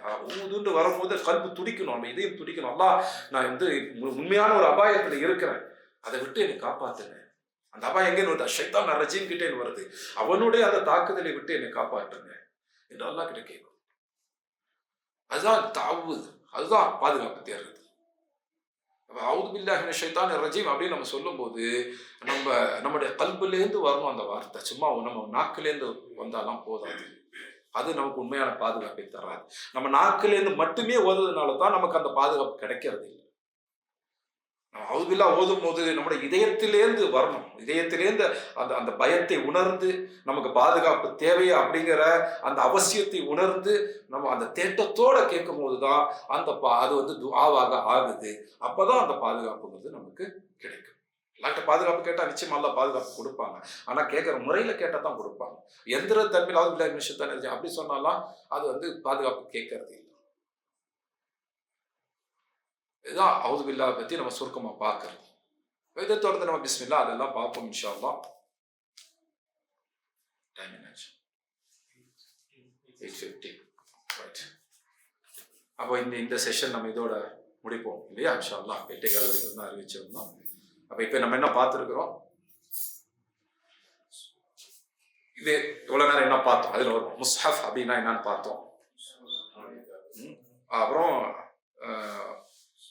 சூரா அப்படிங்கிற வார்த்தைக்கு அர்த்தம் பார்த்தோம். ஆயா அப்படிங்கிற வார்த்தைக்கு அர்த்தம் பார்த்தோம். அதுக்கு கொடுக்கக்கூடிய மொழிபெயர்ப்புகள் அவ்வளோ துல்லியமானவைகள் அல்ல அப்படிங்கிறது பார்த்தோம். அப்போ இனிமேல் அத்தியாயம் வசனம் அப்படின்லாம் பயன்படுத்தாம சூரா ஆயாங்கிற வார்த்தையை நம்ம ஒழுங்காக பயன்படுத்துவோம் அப்படிங்கிறத நம்ம பார்த்தோம். அல்ஹம்துலில்லாஹ். அதுக்கு பிறகு வேற என்ன பார்த்தோம்? ஹதீஸ்கள் பார்த்தோம். உம்முல் குர்ஆன், உம்முல் கிதாப், உம்முல் குர்ஆன், சபுல் மசானி, அல் குர்ஆன் அதீம், இந்த 4 பேர்கள் நபி ஸல்லல்லாஹு அலைஹி வஸல்லம் சொன்னாங்க அப்படின்னு பார்த்தோம். அதில் அப்படிங்கிற வார்த்தைக்கு என்ன அர்த்தம் அப்படிங்கிறத பார்த்தோம். அல்ஹம்துலில்லாஹ். அது சாராம்சம், கோர், எசன்ஸ் அப்படிங்கிற அர்த்தம் உடையது அப்படிங்கிறத பார்த்தோம். அப்போ உம்முல் கிதாப்னா என்ன? அப்போ ஒட்டுமொத்த குர்ஆனுடைய சாராம்சம், எசன்ஸ் அந்த சூறால இருக்கு. எந்த சூறால? அல்ஹம்துலில்லாஹி ரப்பில் ஆலமீன். அதுதான் அந்த சூறா. அந்த சூறாவுடைய சிறப்பு வேறு ஹதீஸ்கள் இருந்தாலும் நம்ம ஒரே ஒரு ஹதீஸ் தான் பார்த்தோம். உபய் இப்னு கஅப் ரலியல்லாஹு அன்ஹு அவங்க தொழுதுகிட்டு இருக்கும்போது ரசூலுல்லாஹ் கூப்பிட்டதை பார்த்தோம். அப்போ கூப்பிட்ட உடனே ஏன் பதில் சொல்லலை அப்படின்னு கேட்டாங்க. பதில் சொல்லணும், அது அவசியம். ரசூலுல்லாஹ் கூப்பிட்டா பதில் கொடுத்தாலும் அது அவசியம் அப்படிங்கிறதுக்கு ஒரு ஆயத்தில் சொன்னாங்க. 8வது சூறாவுடைய 24வது ஆயத்தில் பார்த்தோம். அல்ஹம்துலில்லாஹ். அதுக்கு பிறகு அந்த சூறாவுடைய சிறப்பை நபி ஸல்லல்லாஹு அலைஹி வஸல்லம் சொன்னாங்க. என்ன சொன்னாங்க? இந்த மாதிரி ஒரு சூறா தௌராத்துல கிடையாது, இன்ஜீல்ல கிடையாது, ஜபூர்ல கிடையாது, இந்த ஃபுர்கான்லயுமே கிடையாது, அதாவது குர்ஆன்லயுமே கிடையாது. எந்த சூறா அது? அல்ஹம்துலில்லாஹி ரப்பில் ஆலமீன். அதான் சபுல் மசானி என்று சொல்லி ரசூலுல்லாஹ் சொன்னதையும் நம்ம பார்த்தோம். அப்போ அது நம்ம இதுல நிறைய பேர்கள் இருந்தாலும் இந்த பேர்கள் தான் நம்ம பார்த்துருக்கிறோம். அதனுடைய சிறப்பு பற்றி நிறைய ஹதீஸ் இருந்தால் இந்த ஒரு ஹதீஸ் பார்த்தோம், அது போதுமானது. ஏன்னா இதை தவிர வேற என்ன பிறகு சிறப்பு சொல்லிட முடியும்? தௌராத், இன்ஜீல், ஜபூர் குர்ஆன்ல இல்லாதது இதுதான். இதுதான் எல்லாத்தினுடைய கோர், எசன்ஸ், சாராம்சம். அப்போ இந்த சூறாவை ஏன் படிக்கணும் அப்படிங்கிறதுக்கான விஷயங்கள் நம்ம பார்த்துட்டோம். அல்ஹம்துலில்லாஹ். அதுக்கு பிறகு குர்ஆனை ஓதுறதுக்கு முன்னாடி அல்லாஹ்வுடைய கட்டளை இருக்கு. ஃபர்ஸ்ட் ஐது பில்லாஹி மினஷ் ஷைத்தானிர் ரஜீம். ஷைத்தான் ரஜீமை விட்டு நீங்க அல்லாஹ்கிட்ட பாதுகாப்பு தேடுங்க. அப்போ ஷைத்தான்ங்கிற வார்த்தைக்கு அர்த்தம் பார்த்தோம், ரஜீம்ங்கிற வார்த்தைக்கு அர்த்தம் பார்த்தோம். ஒரு மனிதன் தன்னைத்தானே ஷைத்தான் ஆக்கி கொண்ட பிறகுதான் அல்லாஹ் அவனை தூரமாக ஆக்குறாங்க, ரஜீமாக ஆக்குறாங்க. அல்லாஹ்வே ஒருத்தனை தூரமாக்குறது இல்லை. அவன் தன்னுடைய செயல்களால் அந்த தண்டனைக்கு தகுதியாக்கி கொண்ட பிறகுதான் அல்லாஹ் அவனுக்கு தண்டனை கொடுக்குறாங்க அப்படிங்கிறத பார்த்தோம். அப்ப ஷைத்தான் இவன் வெறும் ஷைத்தான், ஷைத்தான் அப்படின்னு பார்த்தோம். இவன் தான் தலைமை ஷைத்தான். அவனுக்கு கீழே வேற ஷைத்தான்கள் இருக்கிறாங்க. அது ஜின்கள்லையும் இருக்கிறாங்க, மனிதர்களையும் இருக்கிறாங்க. அப்ப அப்படிப்பட்ட ஒரு மனித ஷைத்தானாக ஆவதை விட்டு நம்ம அல்லாஹ் கிட்ட பாதுகாப்பு தேடணும். சரி, அந்த குர்ஆனை ஓத ஆரம்பிக்கும் போது அவுது பில்லாஹ் சொல்றோம். அவுது பில்லாஹ்னா என்ன அர்த்தம் அப்படின்னு பாதுகாப்பு தேடுறது. என்ன பாதுகாப்பு? ஒரு பிரச்சனை இருந்தா தான் பாதுகாப்பு தேடும். ஒரு அச்சுறுத்தல், பயம் இருந்தா தான் பாதுகாப்பு தேடும். என்ன அச்சுறுத்தல் இருக்கு? அல்லாஹ்வுடைய வார்த்தையை ஓதும் போது என்ன அச்சுறுத்தல் வந்தோம் அப்படின்னு கேட்டோம்னா, அல்லாஹ்வுடைய வார்த்தை பாதுகாப்பானது தான். ஆனா அதை நாம புரிந்து கொள்வது அப்படிங்கிறது பாதுகாப்பு பெற்றது அல்ல. அந்த புரிதலுக்கு பாதுகாப்பு வேணும் அப்படிங்கிறது தான் நம்ம அவுது பில்லாஹ் சொல்றோம். அதை சொல்லும் போது எந்திரத்தன்மையோட நம்ம சொல்லியிருக்கோம், மெக்கானிக்கலா சொல்லிட்டு போயிடக்கூடாது. உண்மையிலே அந்த டேஞ்சரை உணரணும். அந்த அபாயம் காரணமாக என்ன நடக்கும், நம்ம கபருடைய வேதனைக்கும் நரகத்தினுடைய வேதனைக்கும் உரியவர்களாக ஆகிறதுக்கான வாய்ப்பு இருக்கு. இந்த உலகத்தில் அல்லாஹ்வுடைய அதாப் இறக்கப்படக்கூடியவர்களாக நம்ம ஆகிறதுக்கு, தண்டனை இறக்கப்படுறவர்களாக ஆகிறதுக்கான வாய்ப்பு இருக்கு. அப்ப அதை விட்டு நம்ம பாதுகாப்பு பெறணும் அப்படின்னா நம்ம கல்பு கதறி அழுது அல்லாஹ் கிட்ட பாதுகாப்பு தேடும். அல்லாஹ் இப்படிப்பட்ட ஒரு அபாயத்துல இருக்கிறான், அதை விட்டு என்னை காப்பாத்துங்க. அந்த காப்பாற்றுறது குர்ஆன்ல தான் இருக்கு. ஆனா குர்ஆனை தப்பா புரிஞ்சுக்கிறதுக்கு வாய்ப்பு இருக்கு. அப்ப அந்த பின்னணியில இன்னொரு விஷயத்தை பார்த்தோம். என்னது? குர்ஆனுக்கு ஹதீஸ் முரண்படுமா அப்படின்னா, ஆதாரபூர்வமான ஹதீஸாக இருந்தா அது ஒருபோதும் குர்ஆனுக்கு முரண்படாது. இல்லைங்க முரண்படுற மாதிரி தானே தெரியுது அப்படின்னா, அது குர்ஆன் ஹதீஸ் முரண்படல. குர்ஆனுக்கு நீங்க ஒரு விளக்கத்தை எடுத்துக்கிட்டீங்க, ஹதீஸை பார்க்காம. ஹதீஸை பார்க்கறதுக்கு முன்னாடி குர்ஆனை மட்டும் அணுகி நீங்க ஒரு விளக்கத்தை எடுத்துட்டீங்க. அது உங்க விளக்கம். அது ரசூலுல்லாஹ்வுடைய விளக்கமான ஹதீஸோட முரண்படுது. அப்ப குர்ஆனும் ஹதீஸும் முரண்படல. குர்ஆனுக்கு நீங்க கொடுக்குற விளக்கமும் குர்ஆனுக்கு ரசூலுல்லாஹ் கொடுத்த விளக்கமும் தான் முரண்படுது. அப்போ எதை நம்ம எடுக்கணும்? ஒரு மூமின் எதை எடுப்பாங்க? தன்னுடைய விளக்கத்தை விட்டுட்டு ரசூலுல்லாஹ் விளக்கத்தை எடுப்பாங்க. அதுதான் ஒரு மூமின் செய்ய வேண்டிய வேலை. இல்ல ஹதீஸ் தப்பு, இது ரைட்டுன்னா நீங்க உண்மையில குர்ஆன் எடுக்கல, குர்ஆனுக்கு உங்களுடைய விளக்கத்தை எடுப்பீங்க. அதுதான் ஷைத்தானுடைய விளையாட்டு. ஷைத்தானுடைய சூழ்ச்சியில் நீங்க பலியாயிட்டீங்க. ஹதீஸும் குர்ஆனும் மோதுதுன்னு சொல்லும் போது ஹதீஸும் குர்ஆனும் மோதல, ஹதீஸும் குர்ஆனுக்கு நீங்க கொண்ட விளக்கமும் மோதுது. ஹதீஸுங்கிறது என்ன? குர்ஆனுக்கு ரசூலுல்லாஹ் கொடுத்த விளக்கம். நீங்க காண்பிக்கிறது குர்ஆனுக்கு நீங்க கொடுத்த விளக்கம். உங்க விளக்கம் ரசூலுல்லாஹ் கொடுத்த விளக்கத்தோட முரண்படுது அப்படின்னா என்ன அர்த்தம்? நீங்க ஷைத்தானுடைய சூழ்ச்சிக்கு பலியாயிட்டீங்க. அதுக்காக தான் அவுது பில்லாஹ்வை ஓதுறோம். ஆனா அவுது பில்லாஹ்வை சரியா விளங்காம நம்ம அல்லாஹ் கிட்ட அந்த பயந்து பாதுகாப்பு தேடாம சும்மா அவுது பில்லாஹ் மினஷ் ஷைத்தானிர் ரஜீம் சொன்னா இப்படிதான் மாட்டோம். அந்த மாதிரி ஷைத்தானுடைய சூழ்ச்சிகள்ல மாட்டி நாமும் ஒரு ஷைத்தானாக ஆகிறதை விட்டு, குரானை தவறான முறையில் புரிஞ்சுக்கிறதை விட்டும் நம்ம அல்லாஹ் கிட்ட பாதுகாப்பு தேடுறோம். அதுக்கு தான் அவுது பில்லாஹி மினஷ் ஷைத்தானிர் ரஜீம் அப்படிங்கிறத போகுது. இதுதான் அவுது பில்லாஹ் பற்றி நம்ம சுருக்கமாக பார்க்கறது. இன்ஷா அல்லாஹ் பிஸ்மில்லாஹ் பற்றியும் அதுக்கு பிறகு அந்த 7 ஆயாத்தை பற்றியும் நம்ம விரிவாக நாளைய வகுப்புல பார்ப்போம். இந்த வகுப்பை நான் இதோட நிறைவு செய்கின்றேன். ஜஸாக்குமுல்லாஹ் ஹைரா. சுப்ஹானக அல்லாஹும்ம வ பிஹம்திக அஷ்ஹது அன் லா இலாஹ இல்லா அன்த அஸ்தக்ஃபிருக வ அத்தூபு இலைக். அஸ்ஸலாமு அலைக்கும் வரஹ்மத்துல்லாஹி வ பரகாத்துஹு.